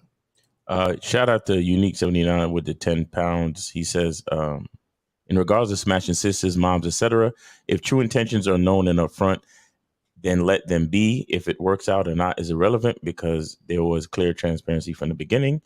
And then we got Saint Ricardo with the $9.99 super chat. He says, respect to the esteemed panel. And then we already did Benito de Paris. And then I saw D Money in there saying, not my daughter. You see, that's a clear example of a young nigga who's still in his ego stage. You know, because again, it doesn't matter what you think. It doesn't matter what you think. Like, you could there's so many things in this life that we can't control, because you could raise your kids. You could teach your son the best of all, discipline, and raise him to be a good person and this, that, and third. And then he grow up to be a fucking serial killer, a drug dealer, and end up in prison. There's nothing you can do. There's things in life that you can control. There's things in life that you can't. Everybody gonna make their own decisions. So the way I look at it is this: I literally just got to focus on me. You understand? And that's that masculine identity shit. That's that bad boy shit. But go ahead, Justin. Oh, what came to mind, I was just agreeing with you, but what came to mind is that in regards to dealing with older women and some, they might be mothers, they might have situations that's going on. A benefit to them is that they've been in the game long enough where they're clever about it. They know to keep their mouth shut. They know how to keep the business where it belongs. Right. And, whereas like younger girls, they're talking, telling all their friends, they're doing this, they're doing that. And word gets around, they're telling all these people, an experienced woman who knows what she wants, and you keep things clear and intentional with her, just as what Unique was saying, then, and it's clear from coming from her end, things get controlled, things are contained, and things are kept really down, like under wraps. And it's a lot smoother in that regard. Facts. I would tell you this too about, especially the daughters, right? Because I got one, and I got 3 daughters. At some what do I want her to do? Grow up and be lonely? Grow up and be the most unbearable person to be with anybody? Be socially inept. Yeah, like you don't want that for your child. You don't want that for your daughter. So, you give her the best tools to build a healthy relationship, and then go from there. Like, and I think some people are missing the point that, Lucario and Zag were saying when it comes to, having friends that might date, your daughter or your mom or something like that, was these people they know to be already in a good standing, or will tell the person the truth. And that's the best that you can hope for, is, that they connect with somebody that is going to be truthful and honest with them. Once they get an adult, they're going to make their own decisions and go from there. So, and that's that. Well, Jay Roman, your best friend might be your stepdad. You know what I'm saying? In 6 months. You know what I'm saying? I mean, that's I know niggas don't want to fathom that. You're gonna have to call him dad. Yeah, that would never happen. You know, can I get back child support? So I'm like, hey, yeah, you're like, hey, dad, hit me with 50. Let me tell got you to something. pay me. And, you know, I had somebody ask me one time, because I have sons and I have daughters, and they asked me, do you give the game the same to your sons and daughters? Yeah, I do. My eldest daughter, you know what I'm saying? She got a PhD, all that. You know, she doing her thing. You know what I'm saying? Biomedical research. You know, she's smart as fuck. When she was graduating from college with her bachelor's and she was going off to pursue her PhD, there was a guy she was dating, military brother.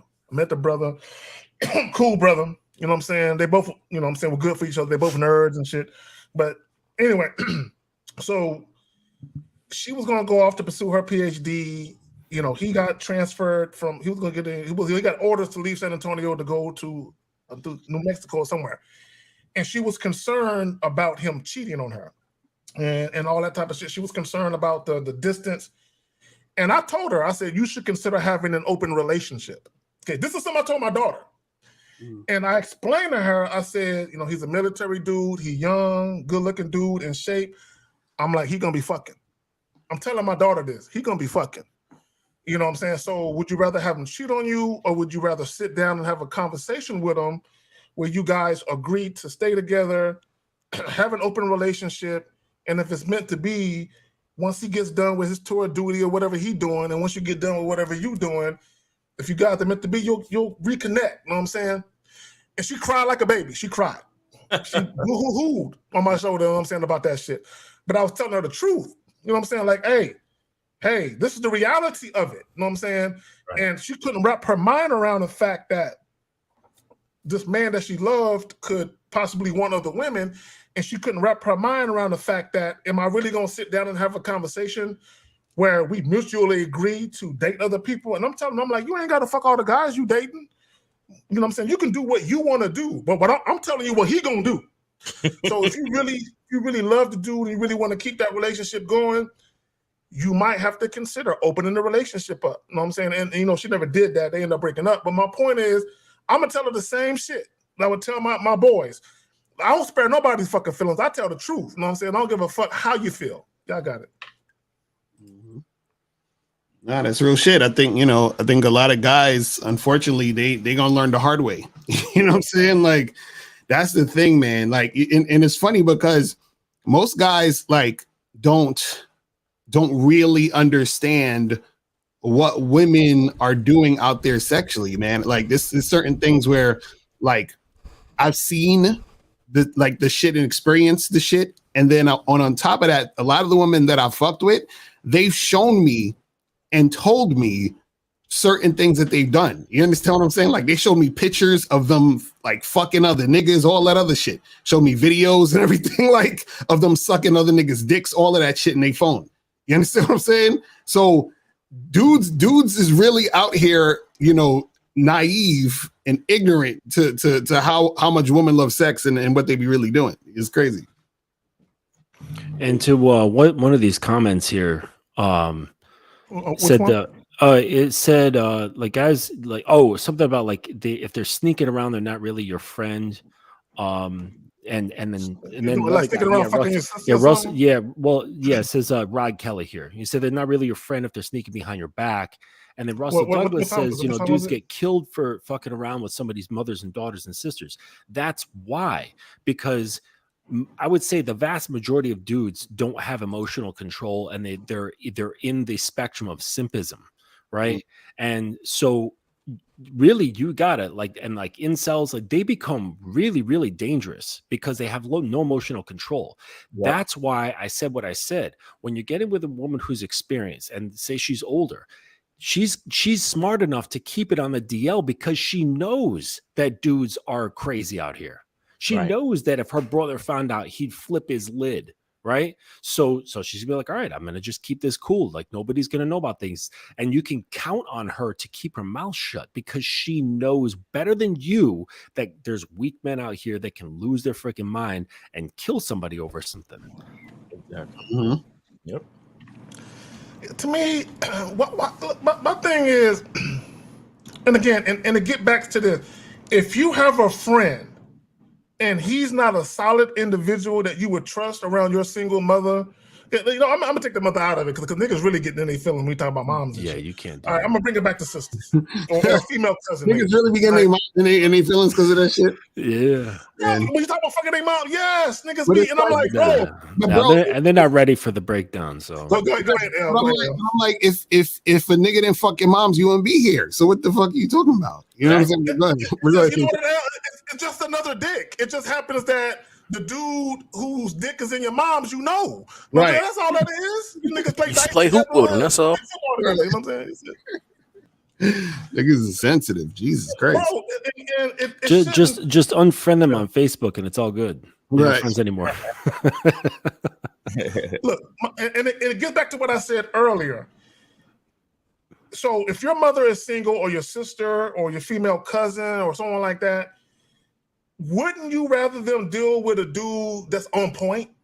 And if your partner happens to be on point, why would you have an issue with a partner of yours who's on point versus some random dude who's gonna lie to her, steal from her? Look, let me tell y'all something real quick, and she might be mad at me, but I'm gonna tell this story. The mother of my oldest two children, she was fucking with a dude.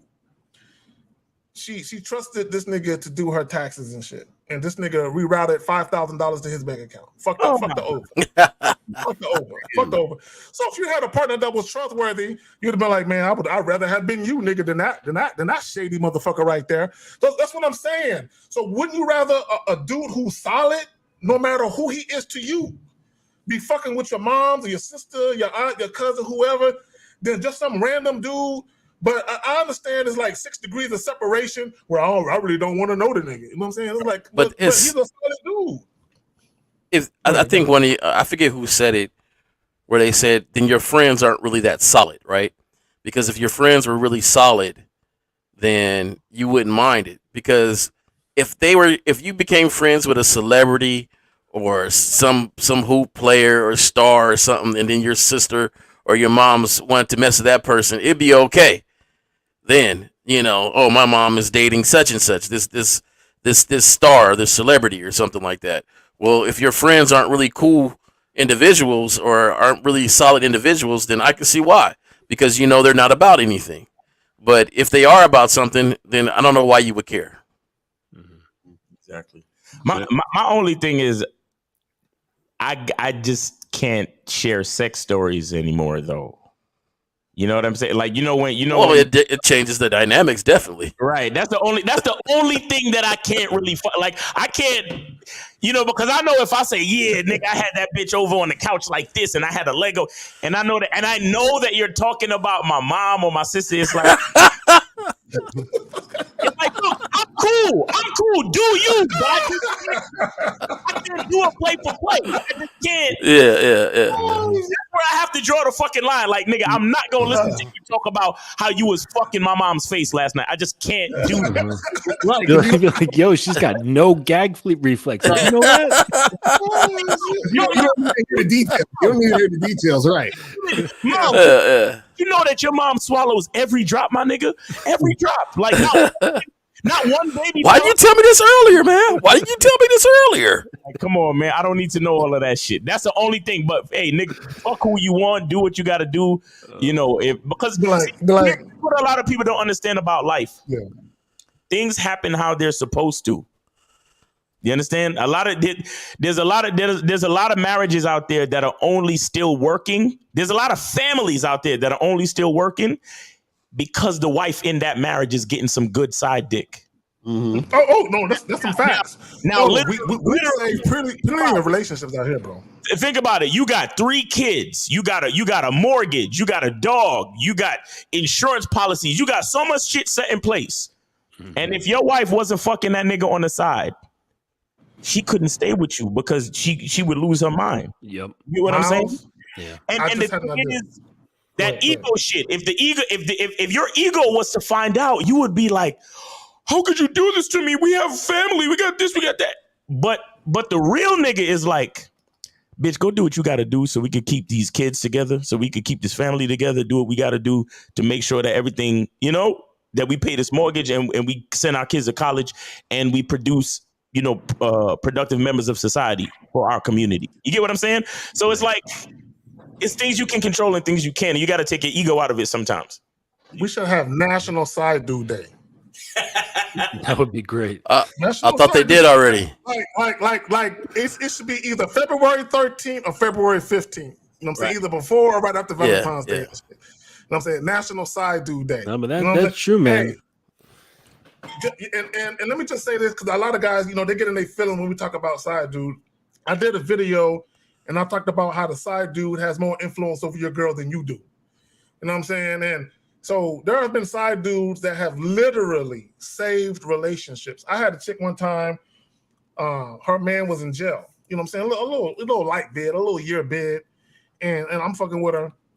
And he was due to come home, and she said how she was gonna put his shit out. She was gonna throw all his shit on the curb, right? And I'm like, why are you gonna do him like that? I'm like, girl, when he come home, he gonna need a home cooked meal, a warm shower, and some sex. He ain't been in nothing. At least not a woman. I don't know what he been doing while he been in jail, but he ain't been in a woman in a minute. And I'm like, why you gonna do him? Like, I literally talked this chick out of getting rid of all his shit and changing the locks and kicking him out. And I said, when he come back, you know what I'm saying, go ahead and get that nigga some sex, you know what I'm saying? Get that nigga a little blowjob and cook that nigga a home cooked meal. Because she had a daughter at the time.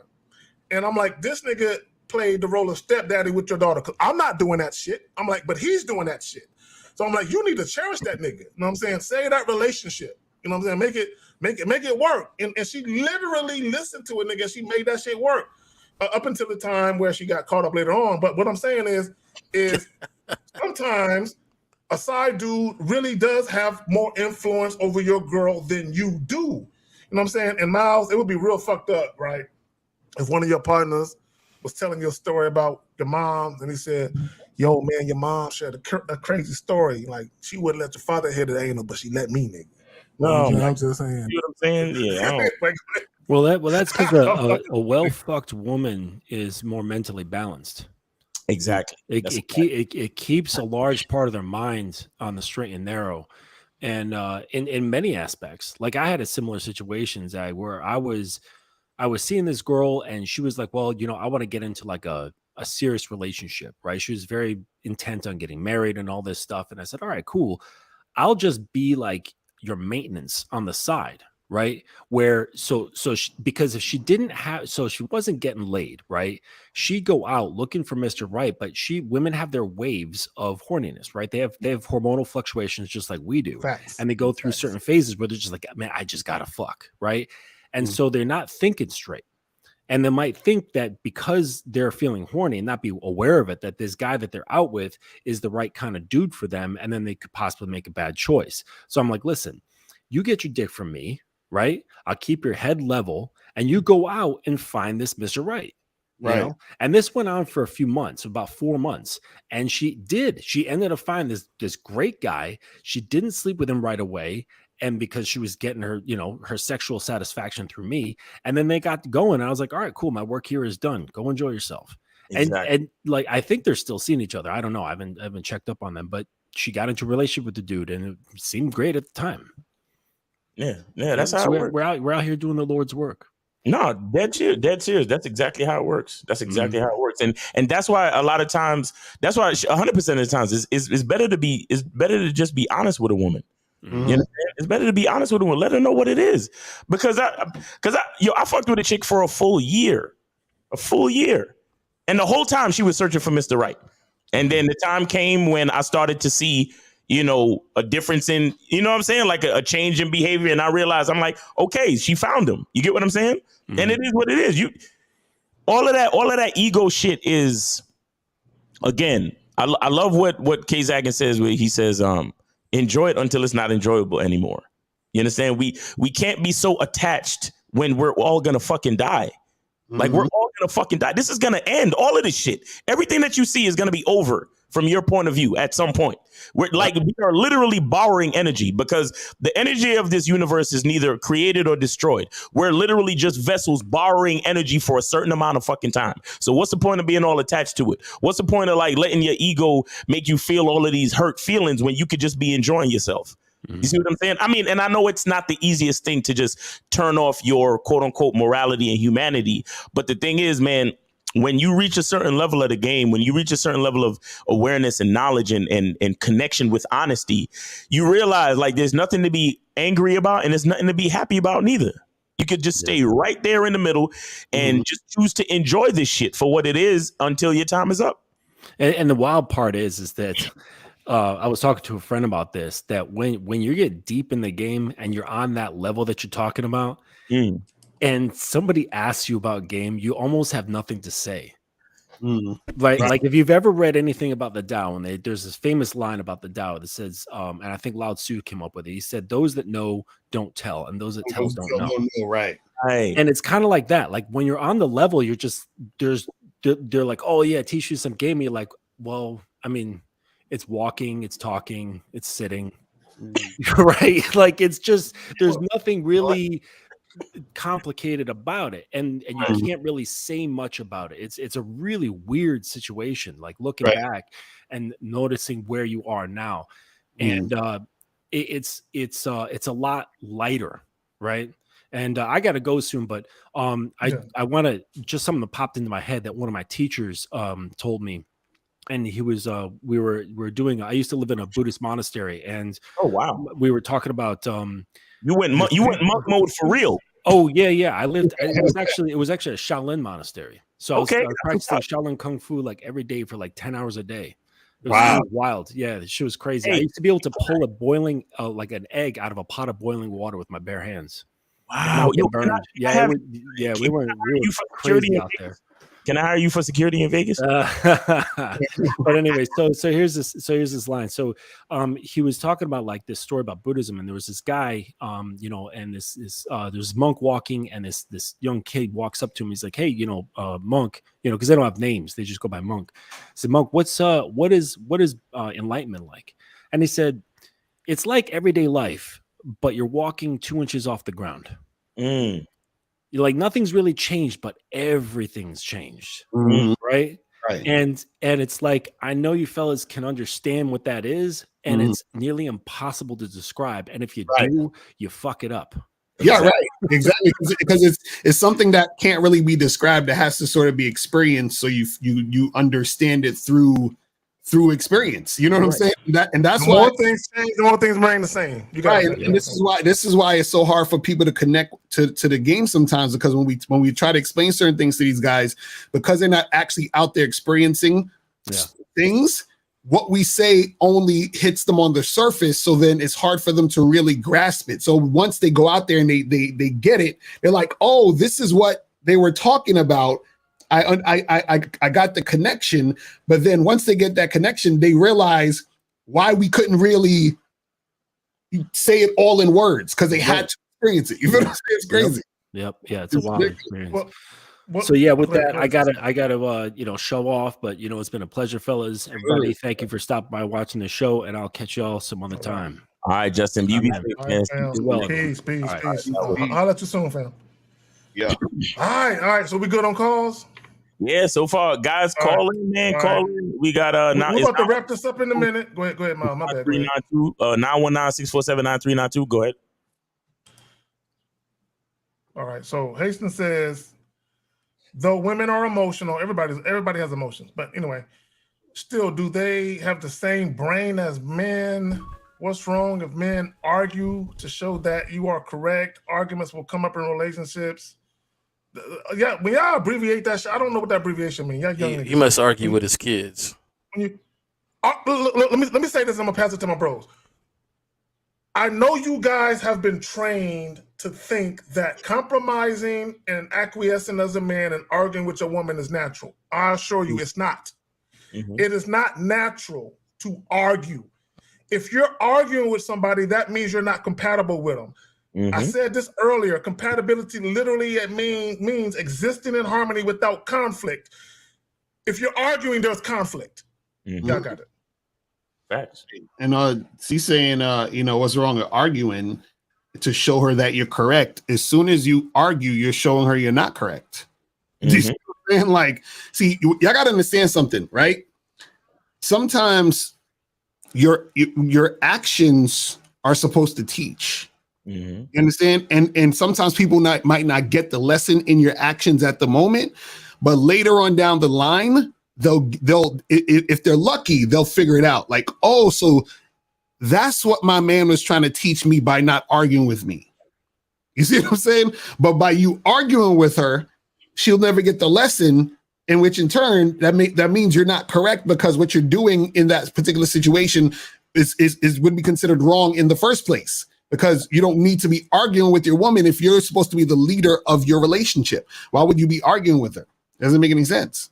The part where he says, still they do have the same brain as men. That's how I know, Hastings, that you're starting from, look, read the fucking t-shirt. Right, exactly. Men are not equal to women. We're not equal. That means our brains are not equal. Our chromosomes. If our chromosomes are not equal, how the fuck can our brains be equal, homie? What's wrong? You see, like, this is the type of shit where I know that you don't know what you don't know. You get what I'm saying? Talking about they have the same. No, they don't have the same brain. Men and women do not have the same fucking brain. Okay, so that's number one. And if you have to now, I'll explain anything to a woman. You understand? Because since I know we're not equal and I know we don't have the same brain, I might have to explain it to you, because the life of a man is vastly different from the life of a woman. The charge that I have, the challenges that I have, the expendability that comes with my existence, I understand that you may not fully understand. So if I have to explain something to a woman, I will explain it to her. But to argue, to show her that I'm correct, if she doesn't already come into the situation believing that I'm correct, she's not the woman for me. These are the type of principles that you guys don't fucking understand, where y'all still think y'all got to have a conversation to make a decision in reference to a bitch. Like, it doesn't work that way. This is what I was saying, Miles. Okay, real quick, Jay Roman, real quick. I'm gonna pass it right back. I'm gonna pass it right back to you. Just give me a brief second. I don't explain myself to the misinformed and the willfully ignorant, but I do provide clarity for the confused. All right, you got it, fam. No, my rule is that because you're not a child, I will explain something to you, but it may not happen exactly when I tell you to do it. I want you to do it. Then later on, if you want to ask me, why did you have me do that? Then I'll explain it, because you're not a child.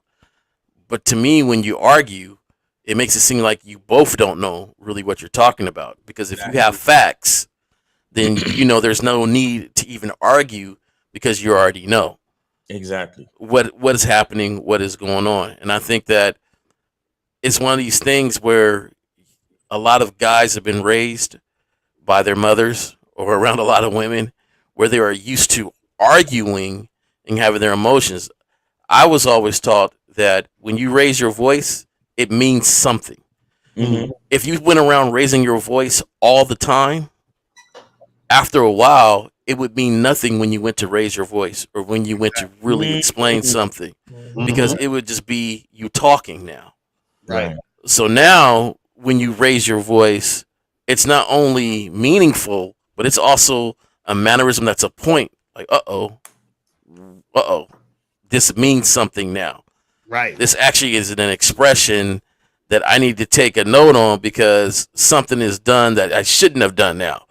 Like, so to me, arguing all the time, that's nothing you should be doing as a man. I don't argue with my kids. I don't argue with in fact, any woman I've ever been with, there is a way that we talk to each other. Right. Even on that clip earlier, I want to make a point with that clip earlier that you showed. There are certain things you can't say to me, because those are ending statements. So if you say something about me, well, I need to go find somebody, well, then to me, that's an ending statement. So go find that person then. Because if you quickly say that and let it roll off your tongue, then I think that's what's on your mind then. So if that's on your mind, it's only a matter of time before you react to that. So That's in his statement. So don't say things you don't mean. And that's something I always tell in any relationship. Don't say nothing you don't mean. Right. Because once it's said, I'm a thinking person, and I'm going to go ahead and put that in my process, and we're going to come out with our consequence or solution for whatever I think is coming down the pipeline. So, thanks. All right, there we go. So let's up to the next one right quick. And we gave him some love for the 350 and shit. I said, living in a world that promotes greediness and getting without giving. See, we don't talk about that though. Okay, how does one learn to give instead? Look, okay, let me just say this, and I'll pass it to my bros. As a man, when you are a solid, thorough man, and you know who you are as a man, and you actually are a leader as a man, you provide instant value. You're giving already with just you accepting the fact that you are a natural born leader and you're willing to lead a woman. You're willing to provide instructions and directions to that woman. Okay, you're automatically giving. I don't understand why guys don't see the problem with a lot of guys. Guys don't think that they're giving unless they're spending money. Okay, or unless they're doing something specifically for a woman that implies this is for you and only you. Right. Like, I'm buying this for you. We're taking this trip for you. Guys act like that's them giving when they set aside time, energy, effort, and money specifically just for a woman. The mere fact that you're inviting that woman into your life and you're willing to exert the energy and an intellect that you need to have to give her instructions and direction and leadership, you're automatically giving. Y'all got it, man. I'll say this because I always love to address the person, whoever's asking the question. I love to address their mindset first and foremost.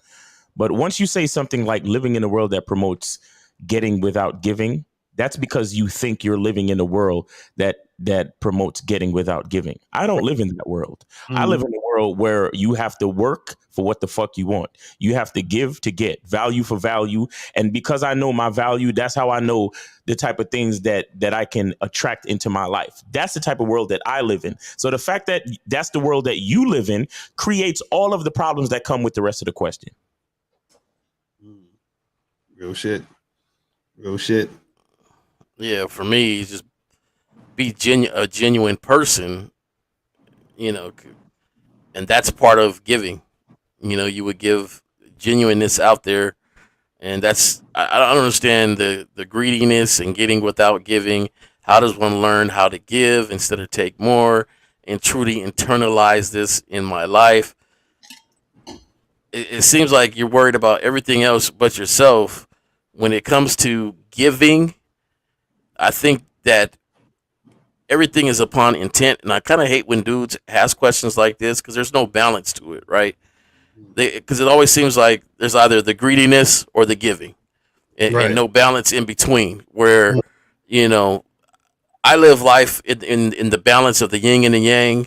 So, and my balance is the fact that I seen a clip the other day where this kid was falling off this stool, and the mom went to go save him, and the dad pushed her arms away. Boom. I just put that on my Instagram stories. I just put it up. And so the kid can fall, and then she tried to pick him up, and he pushed her hand again. Boom. Like, leave him alone. And his point was, hey, he fell. He got to learn to get up and stuff like that. He's giving in that moment. Right. That's him not moving. Okay. You know, him not moving and him not reacting is not greediness because he was eating at the same time. He was eating. He seen him fall. He didn't stop eating. He was like, yep. Yeah, that's the clip right there. He told him, get back up on the chair. He had to push her away. He pushed the mother away so he could get back up on it. That's teaching by action. You see what I'm saying? That's what I was saying. Right. And so real quick, J. Roman, it's that coddling shit, okay? Because as a mother, you're a nurturer, you want to coddle. Oh, baby, you okay? He like, man, he all right. You know, man, he ain't bleeding, he ain't break nothing. Let him suffer through that. So now he knows, because he probably fell because he was playing in the chair. Now he knows when he sit at the table to eat, little nigga, don't play, eat your food. Sit down and eat, right? Sit down and eat. But there was a balance there because there was nothing wrong with what she was doing because that's a mother, right? But the balance of him there to say, hey, he has to learn from this. But that same balance has to be within us. Like, we have to understand that giving isn't always giving a gift. Giving sometimes has to come with understanding ourselves and presenting a genuine person to other people. We're giving them the honesty. We're giving them, our thought line. That's the same thing. It doesn't have to always come with a gift.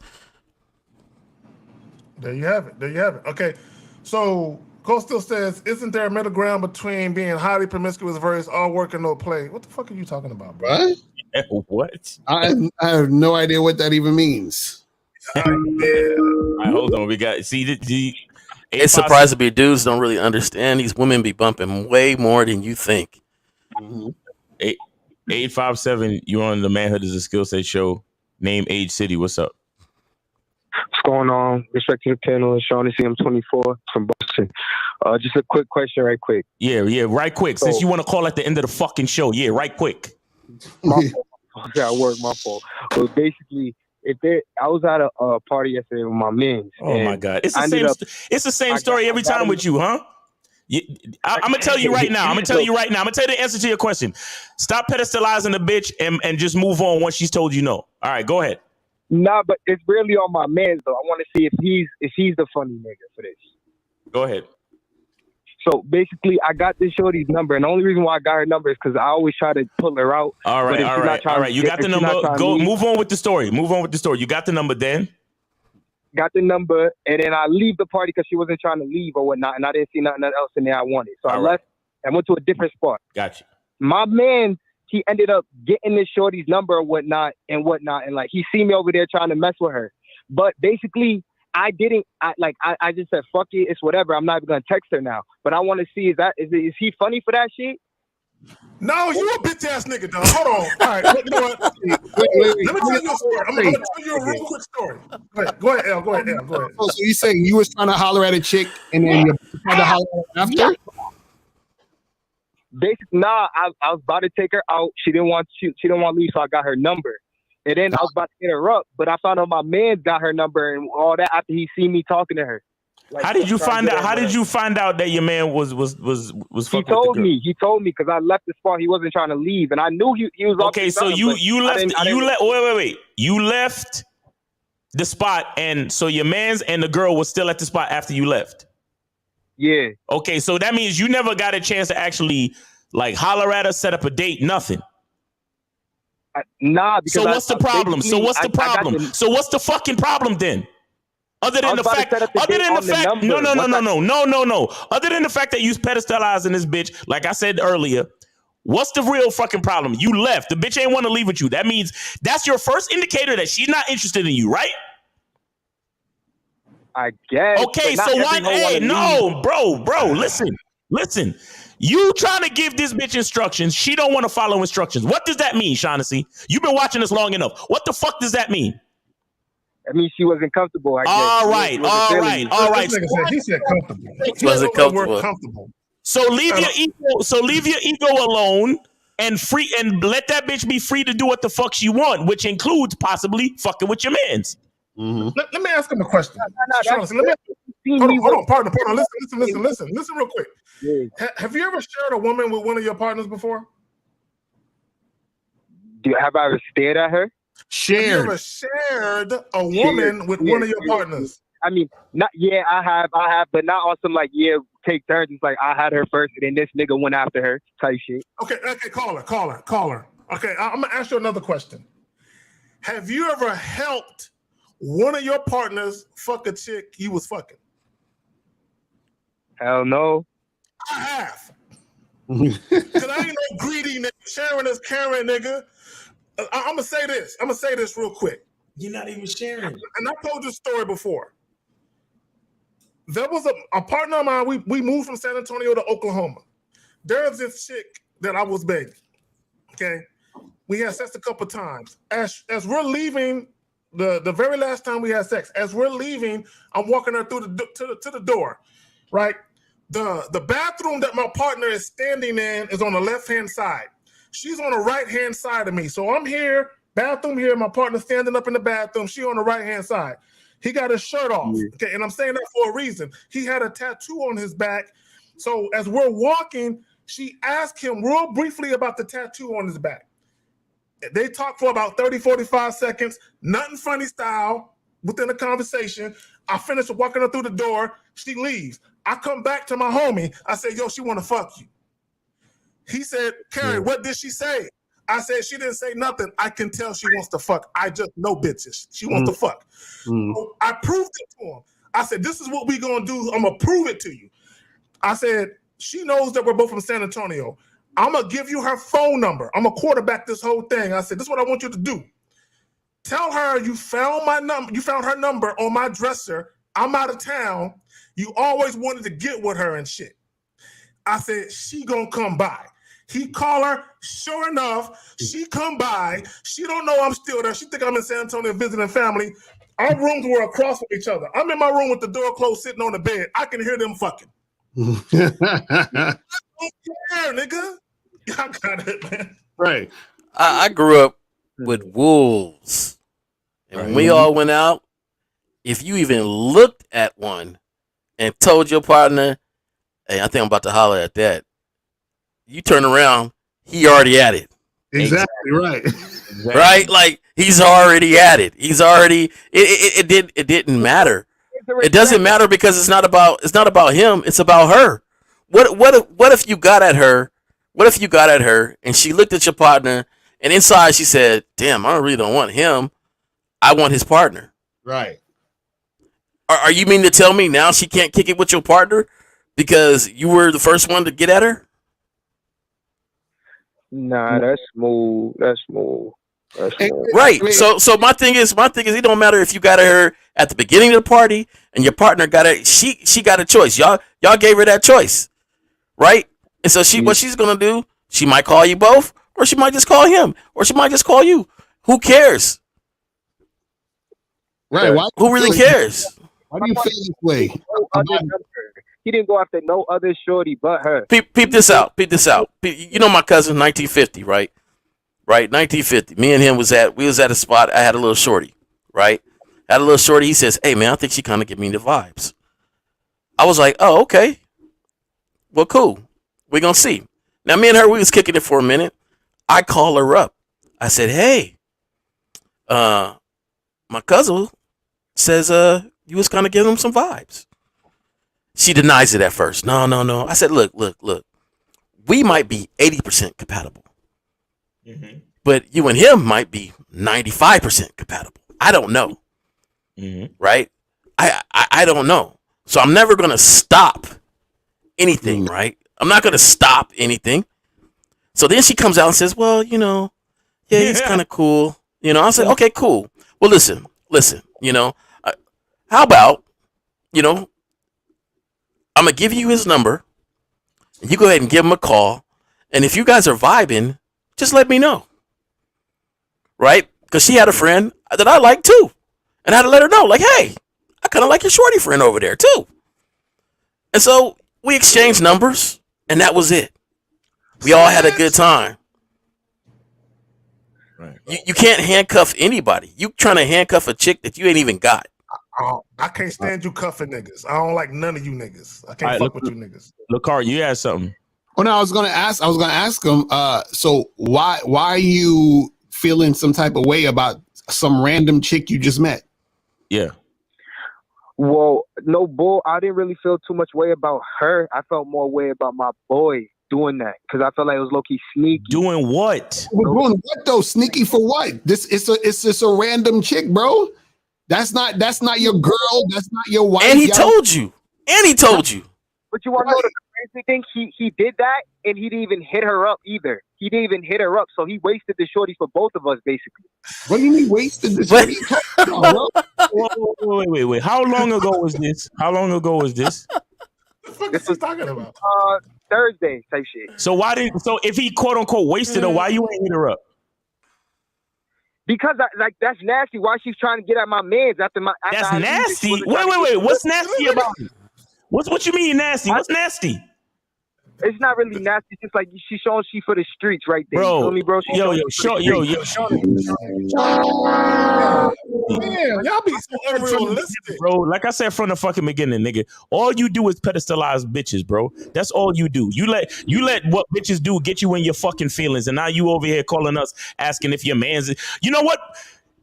Stop talking to your mans. Just go out solo dolo, my nigga. Because and pedestalize bitches on your own time instead of having to fuck with your homies like that. And I'm gonna say this: you a bad homie. You a bad homie. You a bad homie because instead of congratulating your man, you talking about he a sucker for trying to get at the same chick. Apparently, she looked good, right? She looked bad in there, right? Yeah, but and then you left the party. You left the party because she weren't listening to you. You was like, she ain't feeling me. I'm leaving the party. He stays, and she listening to him. So wait, hold on. So she's for the streets because when you hollered at her, she was not supposed to holler at any other nigga for the rest of the night? Not necessarily, but she just knew that I was with this nigga. She knew I came in with this nigga. She knew I was with him the whole night. You like some better than you? Bro, she just met you. She don't even know you, nigga. What are you talking? Bro, Shaughnessy, did you hear how you sounded? Lucario, please press the yes button, please. No bullshit. She knows ugly though. No bullshit. She knows ugly. Yes. Did he call his homie ugly? Is that what he did? Hold on. No, we can't. I said she knows hold on. Hold the fuck on. Did you hear yourself, Shaughnessy? Yeah. Did you hear yourself say she knows I was with this nigga? I came in with I was with the nigga all night. Did you hear how you sound? I didn't. Yo, cool it, man. Bitch ass yucca. What the no cool what? That's how you sound, nigga.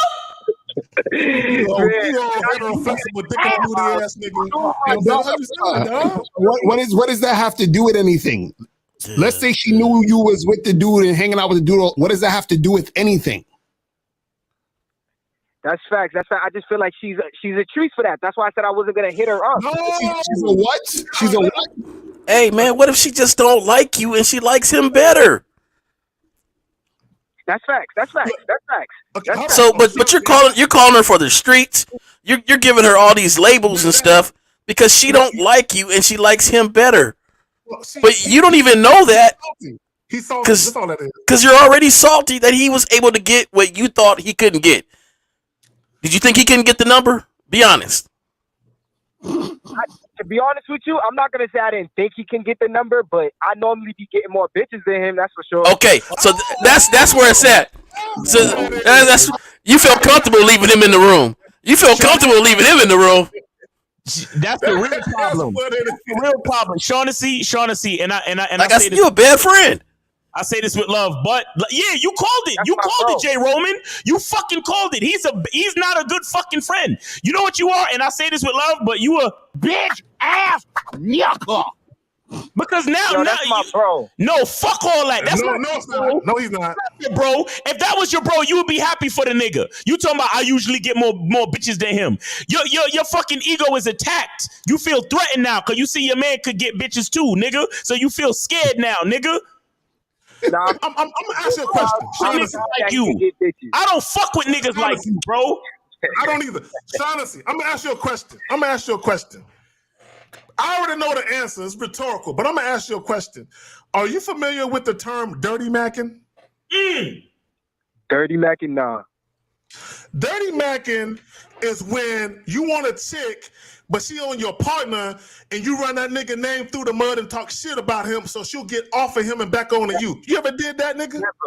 Never. No, you know. sound like a nigga that would do that. No, but bro, this is Shaughnessy, you got to understand something. What's happening right now is the beginnings of dirty macking. Mm-hmm. There you go. Because you looking at your boy thinking, yo, I always get more bitches than him. How the fuck he started fucking with the bitches that I'm fucking with? He shouldn't be touching or talking to none of the bitches that I'm fucking with. Yo, fuck that. Now you calling us talking about if your man is funny for that. Yo, all's fair in loving bitches, nigga. Mm-hmm. All's fair, my nigga. And you just met her. And you just Which makes it even worse, Lucario. It literally just met her. Look. I'm gonna put Lucario and Miles on the spot real quick. How long y'all been friends? How many years? Like 20, Okay. 20 years more. Okay. Shit. How many times have y'all been out and ran into chicks and maybe Miles was feeling the chick, but she was feeling you more, or vice versa? Right, all the time. All the time. Yeah. There we go. Nigga, There we go. me and Lucario been in multiple situations where we would literally switch seats because we realized which bitch was feeling which nigga. Boom. Exactly. What the fuck are we talking about? I just met the bitch. I don't give a fuck about her. I give a fuck about my mans and them. If she exactly. is compatible, switch it around, nigga. I'll even be the ugly bitch. I don't care. Mm-hmm. Talking about is my man sideways for that? You fucking putting a bitch over your mans. You was a bitch ass nigga for that, bro. Yeah. So it ain't your man's. It's you. Because you got the thing is you got a hierarchy when you go out with your homie. You think you deserve the top one. Mm-hmm. Yeah, I hear you. I feel y'all. But watch this. I brought bro there, and he already knew that the shorty knew me. He already knew that. He already knew. So but basically, Okay, so what did he know? What did he know? Did he know that she liked you? Did he know that she left your house? Did he know that she was gobbling you up and stuff like that? like it was on. He just knew. He already knows. No. He knew what? What did he know about her? What did he know about her and you? So basically, he knew that we went to high school type shit. Okay, did you get it in high school? Nah, I didn't. Okay, so you 0 for 1. Okay, what else did he know about you? I mean, he just knew that it was up. He just knew it was up. He knew you always fantasized about her? Okay, you 0 for 2 because you still ain't got her. What else did he know about her? Bro, what you mean? Bro, this should have blown my mind, bro. I can't believe I'm hearing this. Bro, Shaughnessy, check this out. Let's look at the logic. So he know you know her from high school. You didn't get it in high school. Then he see you try to holler at her and take her out the spot, and she still wasn't listening to you. Right. That's logic. Your boy realized, she not feeling him. She not feeling him. All your mans did was look at the situation that you couldn't figure out and realize she's not feeling him. Let me try and see if she's feeling me. That's all. Right. And there's nothing wrong with that, bro. And then on top of that, you're calling about a number? Hold on, I got. This is important. Y'all ain't even touched her. This is important. Shaughnessy, how old are you again? Got the number. I'm 24. Hold on, Shaughnessy, how old are you again? I'm 24. So you graduated what? We're normally 17, 18. So this is like a 7-8 year bitch that you can't fuck. You know what I'm saying? You nigga, it's been going on for a minute. He been crushing on her for a while. You know what I'm saying? This is like literally long-term pussyfooting. High school. I didn't even approach her in high school. Once I had my moment at this party, we're grown now. I was gonna do my thing. And once I got the number, I was gonna just plan to do it. Stop right there. All right, cool. I got you. No. Shaughnessy, I got you. So prior to you getting her number, did you try to take her home for the night? Yes. What did you say? Verbatim. Don't say, I kind of said, it was kind of. What did you say specifically? I got you right here. I said, I'm about to get up out of here. It's a little dead in here. Like, what's up? What we doing? What you want? What we doing? She said, I'm waiting for you to leave so I can get at your friend. Exactly. You ask a woman what we doing. You listen to yourself once again, Shaughnessy. You asking a woman what we doing? I didn't look at it like that. That's fact. But she knew what I meant. She knew what I meant. Fuck all that, Shaughnessy. Either you mean what a man says what the fuck he mean, nigga. Stop. You see, you niggas gonna stop with all this halfway gray area bullshit. Okay? You gonna stop with all this halfway gray area bullshit, then wonder why bitches can't give you a straight answer. And what did she say when you said that? What did she say? She said, I'm about to just stay here. My friends are still here and shit. Oh, see, there you go. And so now, check this out. Now that she told you that, basically saying, I ain't trying to leave with you, why would you even feel some type of way about your man hollering at her when she rejected you twice? Once in high school and once now. Listen, I understand what y'all saying. That's true. She did reject me in that situation, but I still got the number to set something up. No. It don't like matter. I said, a number. Hold on. Give me a second. Give me the microphone out to the motherfucker. Hold on, bro. Why did you even get the number for her? Right. Why? Okay. All right. Listen. I want Shaughnessy. Listen to me. This is why I want niggas calling at the end. Listen to me. Everybody listening. The only time you get a woman's number, or let me not even say, because I don't like getting bitches' numbers. The only time you exchange contact information with a woman is when she wants to do what you want to do. Exactly. And y'all are setting up a time for later. Does that make sense, my nigga? It does. But if you're getting the vibes in the party, right? Peep this, K-Zach. If you're getting vibes in the party, right? I know this guy. I know this guy. And say, just like, say she wants you, but she don't want her friend zone or whatnot. You get the number on the back end. So you call her. This guy that had a glow up since high school, right? He didn't had a glow up since high school, right? He feel like he got a little more Mac game. He feel like he could talk a little bit because in high school he didn't talk to her. In high school you didn't talk to her. Now you feel like you're a little growner now. You're 24. You got some shit going on about yourself. You in there with your mans and them. You know what I'm saying? You see her. You're like, okay, I'm about to holler at her. Right? So you hollered at her. She ain't giving you the vibe like you really want her to because she didn't step outside. She didn't go with you nowhere. But at least you got her number. You settled for the number. She not sexually attracted to him. You settled for the number to get at her later, and she was like, yeah, holler at me later, right? And then you left. Then your man's come and say, hey, remember Shorty you been trying to get at? Yeah, man, we was vibing too, and I got the number. Yeah. And now you mad at your partner. Oh, no. Did he get the number, or did he give him her number? He got her number. Okay, so he got the number too. So that makes you feel less special. Both y'all niggas lame. It makes you feel less special that you got the number because you've been wanting that number since high school, and he just got it right now. How not the same bitch? Both of y'all niggas like twins. And now you feel a certain way because now y'all at the same spot, and now you mad at your homie instead of yourself from listening to Miles earlier. When he already gave you the answer to the whole thing and said you pedalized this woman since high school, and now you're mad at your mans that he was so easily able to get the number. Well, let me ask him a question. So when you got her number, what did you get it for exactly? What was you intending to do with them digits? What?